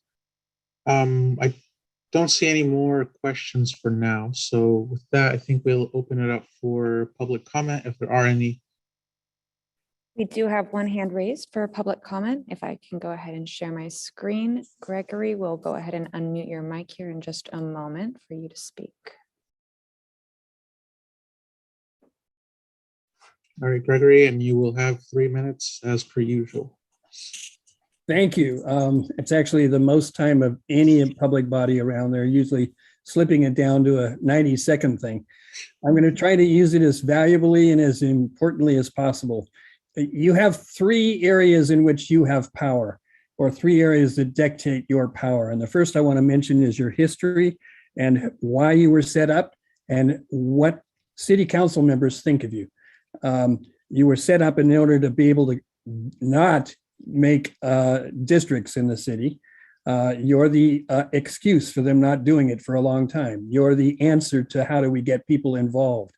And we at Santa Rosa Together have lots of old CAB members on it, and we've got the history of how much the CAB has been belittled by the city council. Every one of them in the last 20 years has been basically having a different view of what you should be doing, and you have no credibility on the city council from my point of view, because they have not given you clear understandings of what you're supposed to be doing. The only thing you're supposed to be doing is what's in the charter. That's your powerful arm, because the charter said you should do some things that some people thought of, and I don't think quite thought all the way through, but they thought you should be doing the CIP. So Jason, who's leaving actually, has used you to be able to satisfy his citizen engagement. The Park and Rec department and the water department and every other department doesn't have an excuse to come to you, but Jason does. Get rid of it. Let all departments have their own civic engagement and have it be done well. Second, yeah, that quorum thing is in the charter. No other city council or city commission has a quorum based on a majority of the possible. It has a majority of those that exist. So right now you'd have a far less quorum amount if it wasn't in the charter. So I guess what I'm finally trying to say is you have complete control over what you want to have you and future cabs be responsible for and have to do. And that's putting it in the charter. If you want to be on that police board or want to be the police board, put it in the charter. Figure out what you think the community wants and dictate that it happen by putting it in the charter. Now, that's pretty bold of me to say everything you ought to do ought to be in the charter because it could screw you up. So think hard and long about what you want to make a future cab board have to do. I wish that the folks that were talking about quorums long ago had thought about what the impact of all of those meetings you couldn't even take an action because of somebody's stupid idea a long time ago. Think hard about where your power is. Your power is also in the community. It's also in Santa Rosa Together. It's also in every cab member who has ever been on there. We want you to succeed. Thank you, Gregory. All right, are there any other public comments? There are no other hands raised for public comment. All right, with that, let's bring it back to CAB. So we've all heard from Gregory, which is how exciting that we have public comments today. And he makes a good point, right? It's about what we want to bring to the table. And with setting our priorities for 2022, I think it would serve us well as CAB if we decided to focus on items that can be brought to the charter review. And then we present them as CAB to the charter review. And now whether or not they get adopted, that's beyond us, but we can definitely advocate for things that we think need to change within the city and within the charter, right? So that's something I think should be part of our strategic plan. On the CIP subject, frankly, I don't know enough to have a strong opinion, but I see that Chair Graves has a strong opinion one way and Chair Barnett has a strong opinion another way. So that's something we, again, need to discuss as a board and have to make it one of our priority settings for this year. Or not, right? Chair or Member Baldenegro, I see you have your hand up. So go ahead. We're now in discussion. So. Vice Chair Inocencio, I agree with you completely. And Gregory, thank you for your comments and your feedback. We will review all of this and we'll take it into consideration, but we do have some work to do. So thank you for that and for being involved and being engaged. And let's see what we can do, Jorge. Let's move forward.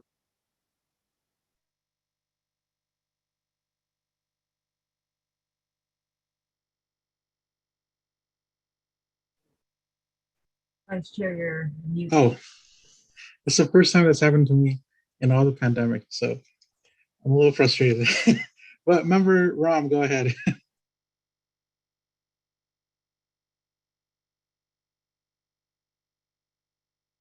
You're muted.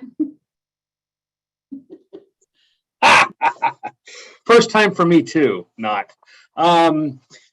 Do we have a timeline for how long the charter review process is, when the deadline is, and what their milestones are?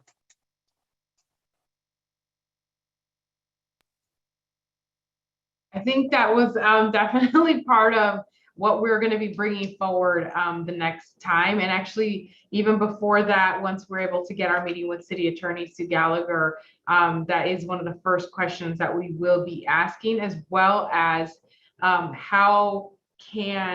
what is the process for CAB members to be involved, and also in general, what is the process for community members to be involved. So we will be asking those questions for sure, and having an answer for you, hopefully for our next meeting, if not by our next meeting. And I mean, obviously, sooner the better, because it would be a shame that we put all our efforts into something to find out that we've already missed the boat. For sure. Okay, thank you.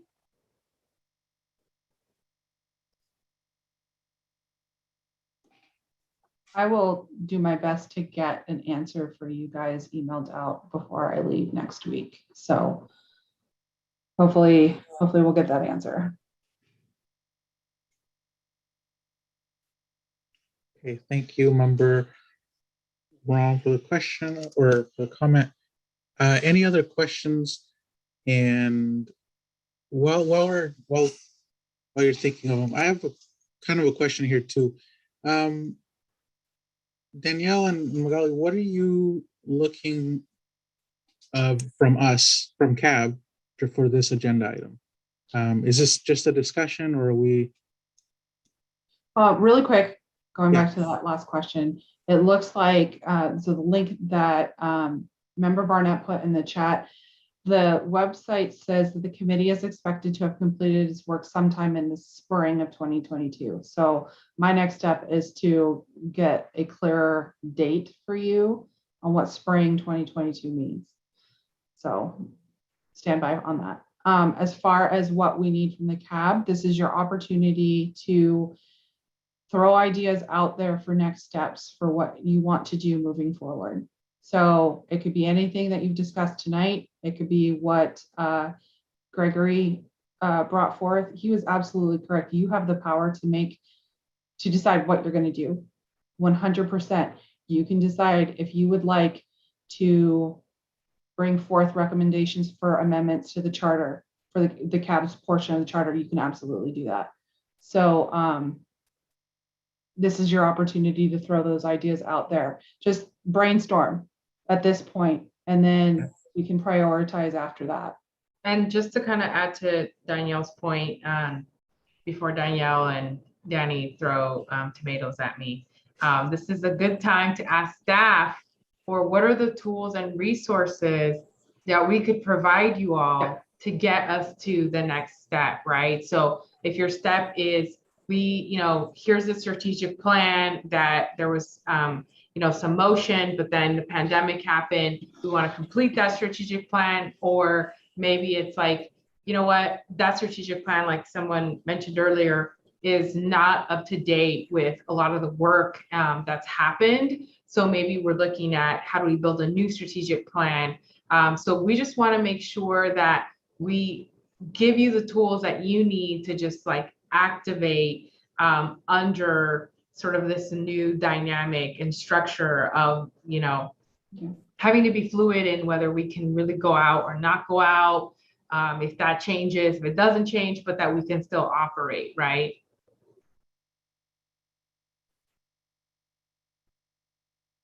Yeah.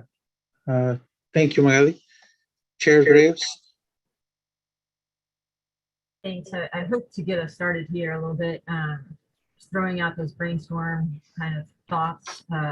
Strategic plan is another huge lift, and takes more than one meeting. In general, I've seen organizations do strategic plans over a get together that is a day to 2 days long, and I hesitate in throwing out our strategic plan, although I don't hesitate in making an addenda or making edits or changes to it. But starting from scratch and creating another strategic plan, I think in the midst of all of this, may be a little debilitating for us and moving forward. So just putting that out there. There's one suggestion for it.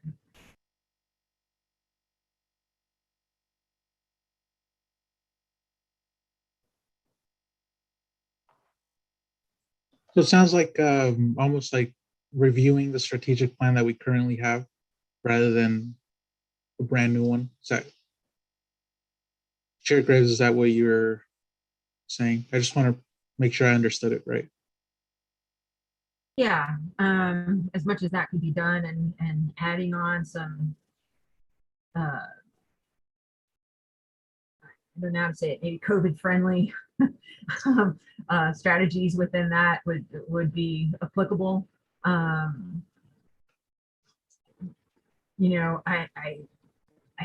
hesitate to think that these restrictions that we have on us now are going to be sustained a whole nother year or beyond that. So I'd hate to throw out a 5-year plan. But I think that we do need some new energy and some new strategies right now to get us through.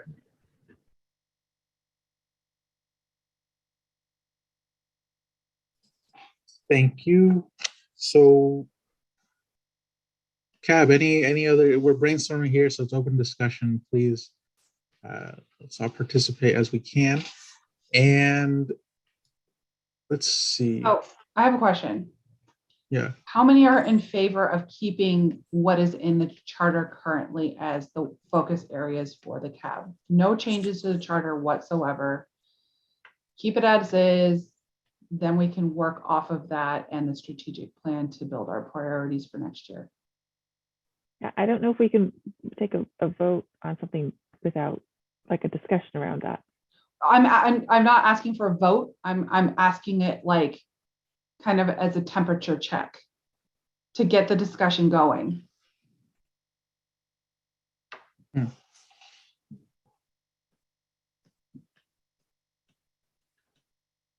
So I guess the question you're asking is, are we as CAB open to, is anybody currently on CAB okay with keeping this existing embodiment of CAB, right, going into the charter review process?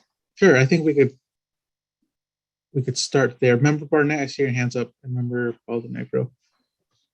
All right, so here's my pitch is dumping the mandatory 4 meetings a year, the community open house meetings a year. And if there's pushback on that, I would say then we request to flip the script where we as a board go to a community meeting. In other words, let's go to the crowd versus trying to make the crowd. If that was pushback. But the first thing I would say is dump those 4 mandatory open house meetings per year, because it's a huge bandwidth pull for not just the board, but for the staff. And you have the stats from the last year that we did those meetings, and we would have anywhere between 11 to 36 people show up, and we would call and pull staff from across the board, city departments, plus the Office of Community Engagement, plus you were doing press releases, plus you were doing like multiple announcements through multiple agencies, like, and community engagement never got a budget or a designated staff person just to do the media and the publication. It's all fallen on Danielle. So my first request would be dump those 4 mandatory meetings off of the things CAB has to do. And then secondary to that, I would say rather than having us target CIP, the big overarching piece, I would, how do I put this? I feel like if CIP has to fall in our peer purview, then we get a piece of the CIP budget to work with in a participatory budget process. In other words, you want us to do the work, give us the power, and the power is give us a line item budget at a CIP that we as a board have control over in the terms of community improvement. There you go. So I would rewrite it and push back that way of saying, you want us to do the work, you want us to do this side piece with the CIP component, give us line item budget authority that we would then be able to take out to the community as, give us a carrot. How about that? Those are my 2. Thank you, Member Barnett. Those are great points. Member Baldonegro. Member Barnett has been a part of this CAB much longer than I have been, so I agree with her comments. But my thing is that you always want to review where you're at each year, right? Or every 2 years, you want to review what works, what doesn't work. We always want to improve our process. So I'm a big believer in this, and so whatever we can do to improve the process for next year, let's get on board and do it.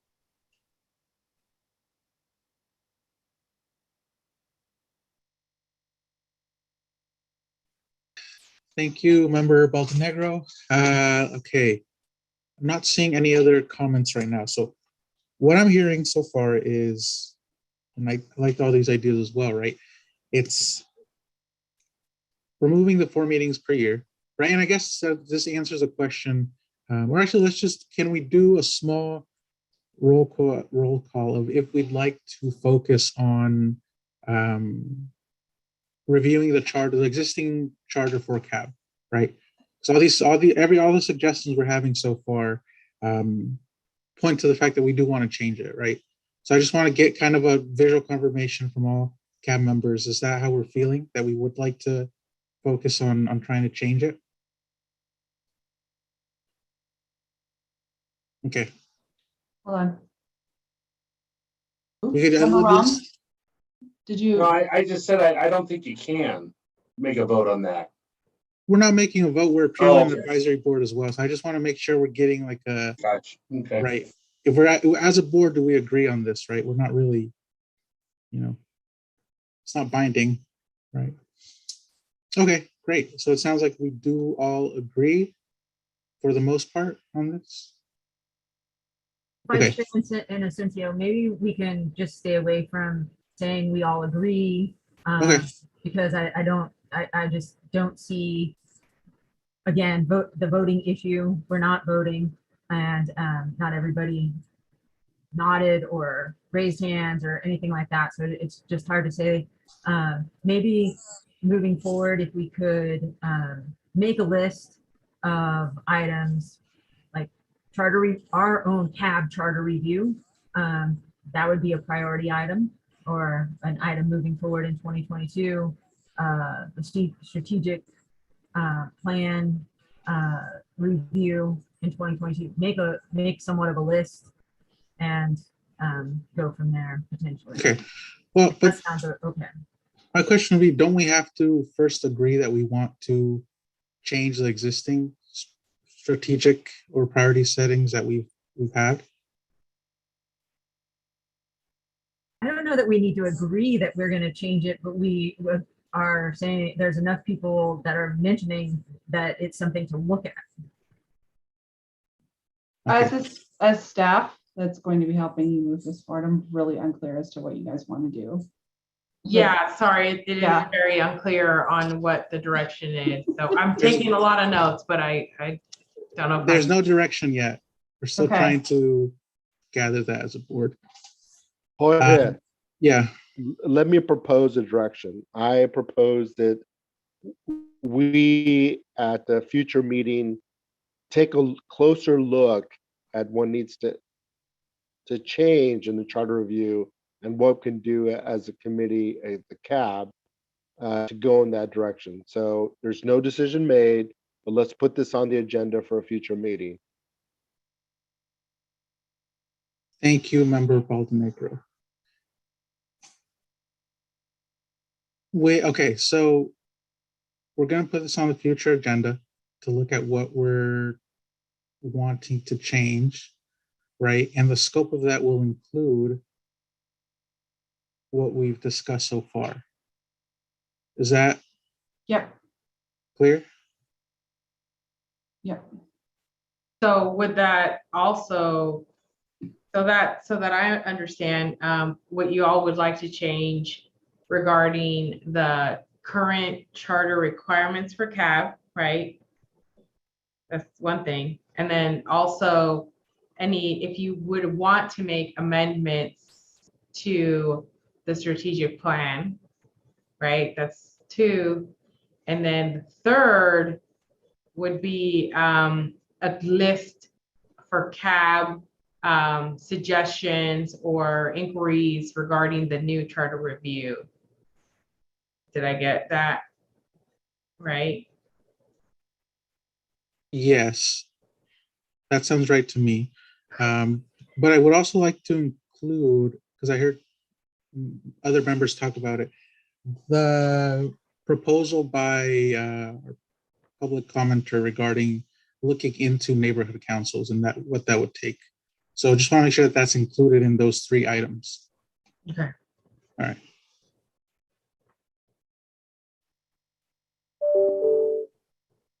Chair Graves.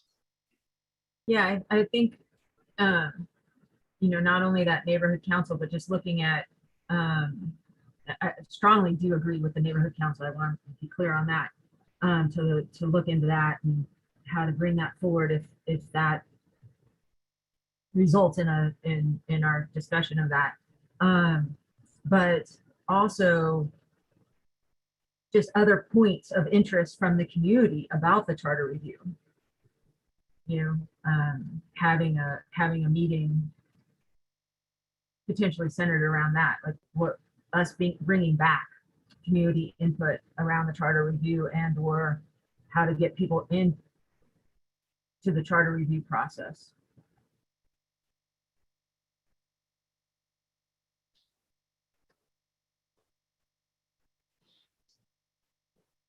Okay, so Danielle and Magali, does that give you what you need from the discussion?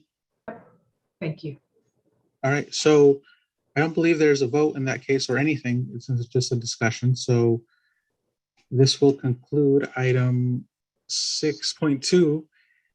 Thank you all for all the input and for bearing with the discussion. I'm still learning a lot of this, so thank you all. And item 6.3 is going back to Chair Graves.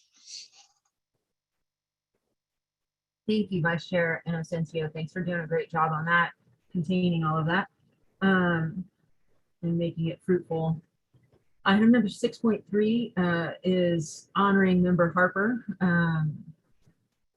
Vince Harper was a CAB member. I don't know how many years, 10 years more? 10 years.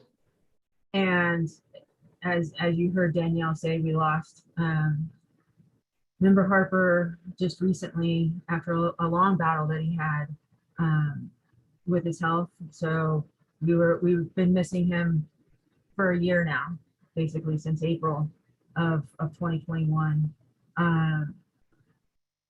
So this was brought onto the agenda so that CAB members could bring ideas to the table about how, as a CAB, we could honor Member Harper. His service to the community is renowned. If you have read the newspaper, if you've seen different social media posts, if you were lucky enough to work with Vince or know Vince, it's just tremendous how much he affected our community. He affected so many individuals, so many young individuals, so many individuals in business and in community engagement. And he was always a ray of light on the CAB. He was the first person I knew that was on the CAB, and sparked my interest in it. So I just open it up at this time. I would love to hear if you have anything to say about how to honor Member Vince Harper. And Member Baldanegro.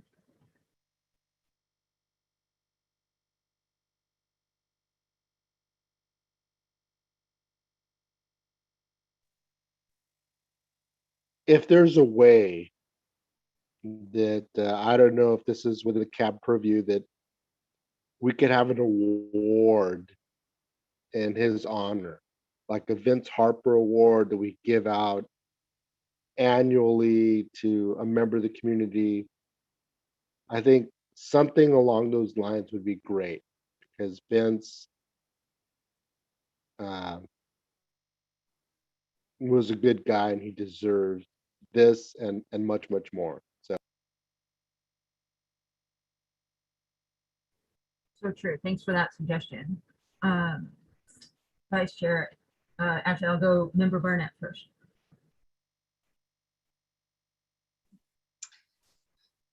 So the hard part for me with all this is Vince was about the work, and he was about multi-generational change in the community, and the loss of him is going to have a ripple effect that I think a lot of us, it's hard to even put a scale on. And I don't know if as a board, we have the authority to go to the council, but for me, I feel like to do something meaningful, impactful, it would be going to the council for creating a standalone grant project in Vince's name that has to do with community improvement. It has community impact. And I've thought about this, and the idea that I have is audacious, but so was Vince. So I'm going to try for it, of asking the council to earmark $2 million out of the PG&E settlement funds for a community improvement grant in his name, and have it be an annual grant to the tune of $100,000, so that it's impactful and has the ability for an organization to do something real, and that the fund would be there at that level in perpetuity of at least, we'd have it available for 20 years. And hopefully in that 20-year framework, the organizations that benefit from it, we figure out a way to continue it. But I feel like someone like Vince, he was so much more than, and the thing about Vince is it was the work. And I know, especially with him, of that, I know he would say something of like, I don't want an award in my name, right? What Vince would want is a bunch of high school kids to have a dream or a vision or something they want to fight for and to win. I know that's what he would want, because that's what he did his entire career. And I feel like that's something that we as a city can do to give them a lift. I think it's something that we can do to do something that is going to make the finance team uncomfortable, frankly. And I think that's something that we as a board could bring forward and say, yeah, be uncomfortable with it, because it needs to happen. And the work needs to continue. And the amount of loss this community is experiencing right now, this is a drop in the bucket for the work that Vince was doing. Because he was involved in, I mean, his work alone was 10% of what he was doing in this community. And it was extraordinary. And the organizations he was a part of, that loss, I kind of feel like, you know, $100,000 a year grant program is a drop in the bucket for the work that he was doing. And I'm grateful that there's going to be a scholarship fund in his name, but I feel like for who he was and for what he gave to this community, that we need to do something bold and something audacious and something that speaks truth to power and gives multi-generational impact. So that's my recommendation.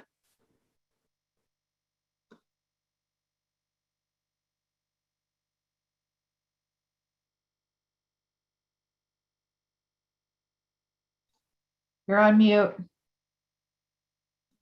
Sorry, I was just saying that, you know, I got out a whole new box for this agenda item early on. So thank you. I appreciate your thoughtfulness in that suggestion. And I appreciate that you thought big and that it casts a really wide net, because Vince was one person, but his net was bigger than our community. It cast itself so wide. It affected so many people, and the longevity is huge, just immense. First time I met Vince, I'm just going to share this. Maybe this will get some more suggestions going. First time I met Vince was actually over email. I was working for a company here in Santa Rosa, doing marketing for a retail company, and he wanted to bring 8 to 10 youth to check out our system to keep tobacco products or alcohol products out of reach of teens. So is it by the cash register? Is it, easily accessible? Is it, is it something that all eyes are on, and that you have to, show your ID for and whatnot? That's a scary thing as a marketing person. It's a really scary thing because you're like, are we doing it correctly? Are we right?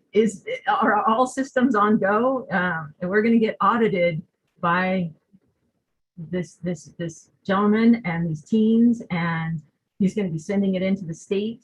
And Vince, not only in emails and phone calls, made me feel comfortable with the process, but he brought in 8 to 10 youth into this, high impact zone for a retail company. And they did their work. They obviously felt comfortable. They were engaged. They asked amazing questions. And that is just such a worthwhile experience. That is what he provided for people. He was not the person who did things himself. He enabled and gave power to people to do things for themselves and to be part of the process and to be engaged and to question and to bring back information. So I just wanted to share that in hopes that maybe that brings other suggestions. We've got already great suggestions if we want to stop there. Is there any other hands up? Vice Chair Inocencio. To add to the already great ideas, could we rename the CAB grants to in honor of Vince? No, I know for a very long time. I first met him at LC Allen when I was a student there, and even though it's something small, I think that'd be a real nice way for CAB to honor him by renaming the CAB grants to something in his name.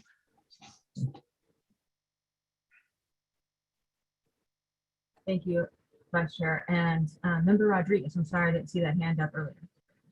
I thank you, and I definitely second Vice Chair suggestion, and sort of dovetailing on what Member Barnett was saying is, he was about service, so there's already a day of service tied into the community. I know county just hands across the county, but on a day of service, maybe we use those funds from Member Barnett's idea and tie it into a day of service, so that way there is a project in his name, and it could be grant funded, but it's a way to also get people out working and doing something already around a larger community movement. So sort of bringing those all two together. Thanks.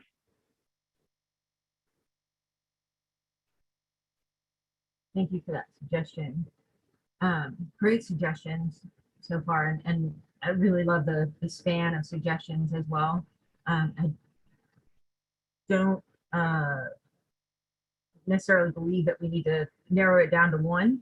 I think multiple avenues of pursuing some of these ideas could work and be beneficial. So is this something that we need to bring forward a motion on this, Danielle? Is this something that we could revisit at another meeting? What was your expectations around this? Yeah, I think that we'll probably need to do a little bit more research just on the back end, especially, around renaming the grant program. I don't see a problem with that. I think you're going to find support with all of the council members, but just figuring out the process. And then also looking into Member Barnett's idea of the larger grant program, right? And infusing more funds into that. So I think we can do a little bit of research on our end and then bring that back so that the CAB can make a final decision on how they want to move forward. Yeah, and as you say that, Danielle, it just strikes me to be aware also, Vince served a good amount of time also with the Merit Award Committee, and just to be maybe inquisitive about what other groups are in the city the city itself may already have some plans or whatnot, just to maybe bring that information back as well. I was actually thinking the award idea would be really great for the Merit Award Committee to take on. They have the Community Hero category, but I mean, he was a community hero. So renaming that category in his honor too might be something that we can do. So I'll check with them. Great, thank you. And thank you everyone for Vice Chair Inocencio, do you still have your hand up? Is that, do you have something? Sorry. Yeah, it was a brief idea, but and it's not for CAB, but if we could, it'd be cool if we could explore renaming, or the city could explore renaming one of our unnamed parks after Vince. I think it'd be a great idea as well. We have some parks that are just geographical named, Northwest, Southwest. It's not for CAB, but I just want to put that out there. Oh, sorry. There we go. Great, glad I saw your hand there. It's a great suggestion. So it looks like we have a kind of a bountiful amount of suggestions, and Danielle, looking forward to hearing what you can bring back to us on all of that. So at this time, do we have any public comments on this agenda item?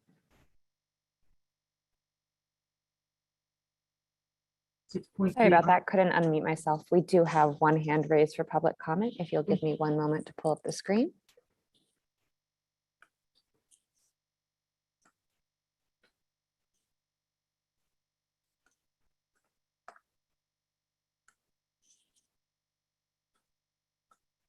Gregory will go ahead and unmute your microphone and you'll have 3 minutes to speak. Yeah, thanks. This will be short.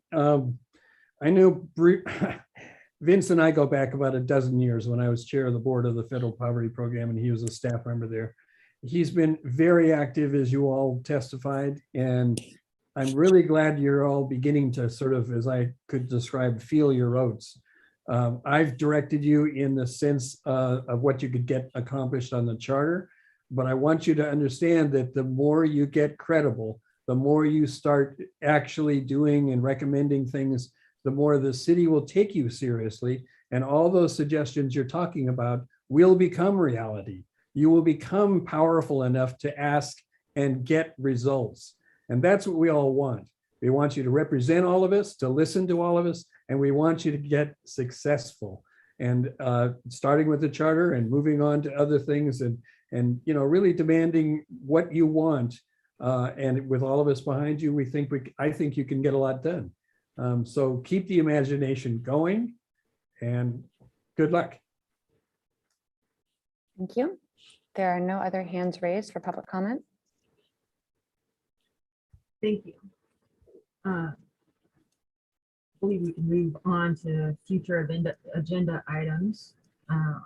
One of our last items here. This is an opportunity for us to go over what are the proposed items at this point, and also as a board and board members make suggestions for future agenda items. So that part in the presentation of setting the agenda, this is it, folks. Q4 in January, which our next meeting is scheduled for January 26th, 2022. That's the fourth Wednesday. We'll be going over the community improvement grant applications and the selections for funding. So be prepared in your email box to keep an eye on that between now and January 26th. Danielle sends out all the grant applications that are up for funding, that are complete. And we look over them prior to the meeting, and then in the meeting, we have a discussion and we can vote on the approvals for those applications. So it sometimes can be a lengthy read, but well worth it. And if there's any Grinches amongst us this holiday season, it will make your heart grow 3 times to read all of these great applications. And the next few items are just to be determined. So these suggestions, the community engagement strategic plan, So that's from our community engagement team, I believe, from the city. Our city diversity, equity, and inclusion initiatives, as well as our homeless count presentation. So those are penciled in right now, those last three to be determined.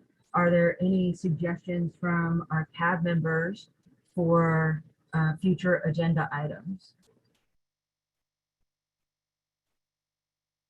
And Member Barnett.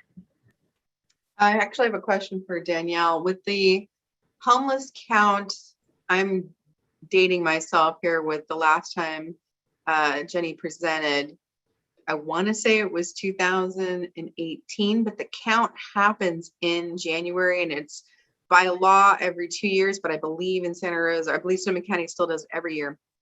But I wanted to know, Danielle, can you find out if they're going to need volunteers to do the count? Because it happens in January when they do the count, when they do the countywide count. So I think step one is, obviously the presentation, but finding out if they're going to need volunteers for the 2022 count, and then letting the CAB know, because I know that the volunteers that do go out and do the count with the social workers, it's a very powerful testament to the reality of homelessness in Sonoma County. And so I would love to know if we have a date and if they are having open availability for volunteers for that, because I think it would be something to be very enlightening for any CAB member, especially before that presentation. Yep, I can get that info. Thank you. Thank you, Member Barnett. And I've done that count, and I know that I did it in February. So, and that doesn't mean that it doesn't usually happen in January, but because it sometimes gets pushed back, it gets pushed around sometimes. So, but it is a worthwhile experience to do more than once. So any suggestions for future agenda items? I don't see any hands raised. I know that we just put a lot kind of in the hopper as far as things coming down the pipe for what we want to accomplish. So how to put that in the agenda for the next January and February and March, with all of these priorities that we've had. My suggestion would just be that we work on them sooner rather than later, that we don't let time waste on that.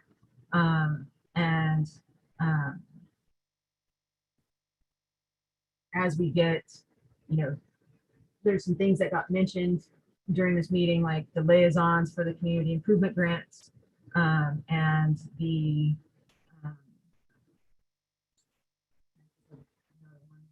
I know there was another one. Also the neighborhood association meetings. As we get that information out there and as we're able to plug ourselves into that, it'd be great to leave room in the agendas for us to report out on that as well. So that would be mine. No other suggestions from board members? I don't see any hands. So at this time, is there any public comments for future agenda items? There are no hands raised for public comment. Thank you. So our last item is our adjournment. This is where our I'm gonna give our new CAB members maybe a nod and allow for a motion to dismiss. Member Bartholomew. Bartholo, you got it. You got it. Would you like to make a motion to adjourn? I make a motion to adjourn our meeting tonight. Thank you. And Member Rodriguez, would you like to second that?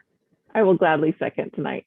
Thank you. Thank you all for the meeting tonight. Thank you for your time, your energy. Please stay safe. Happy holidays. Our meeting is adjourned.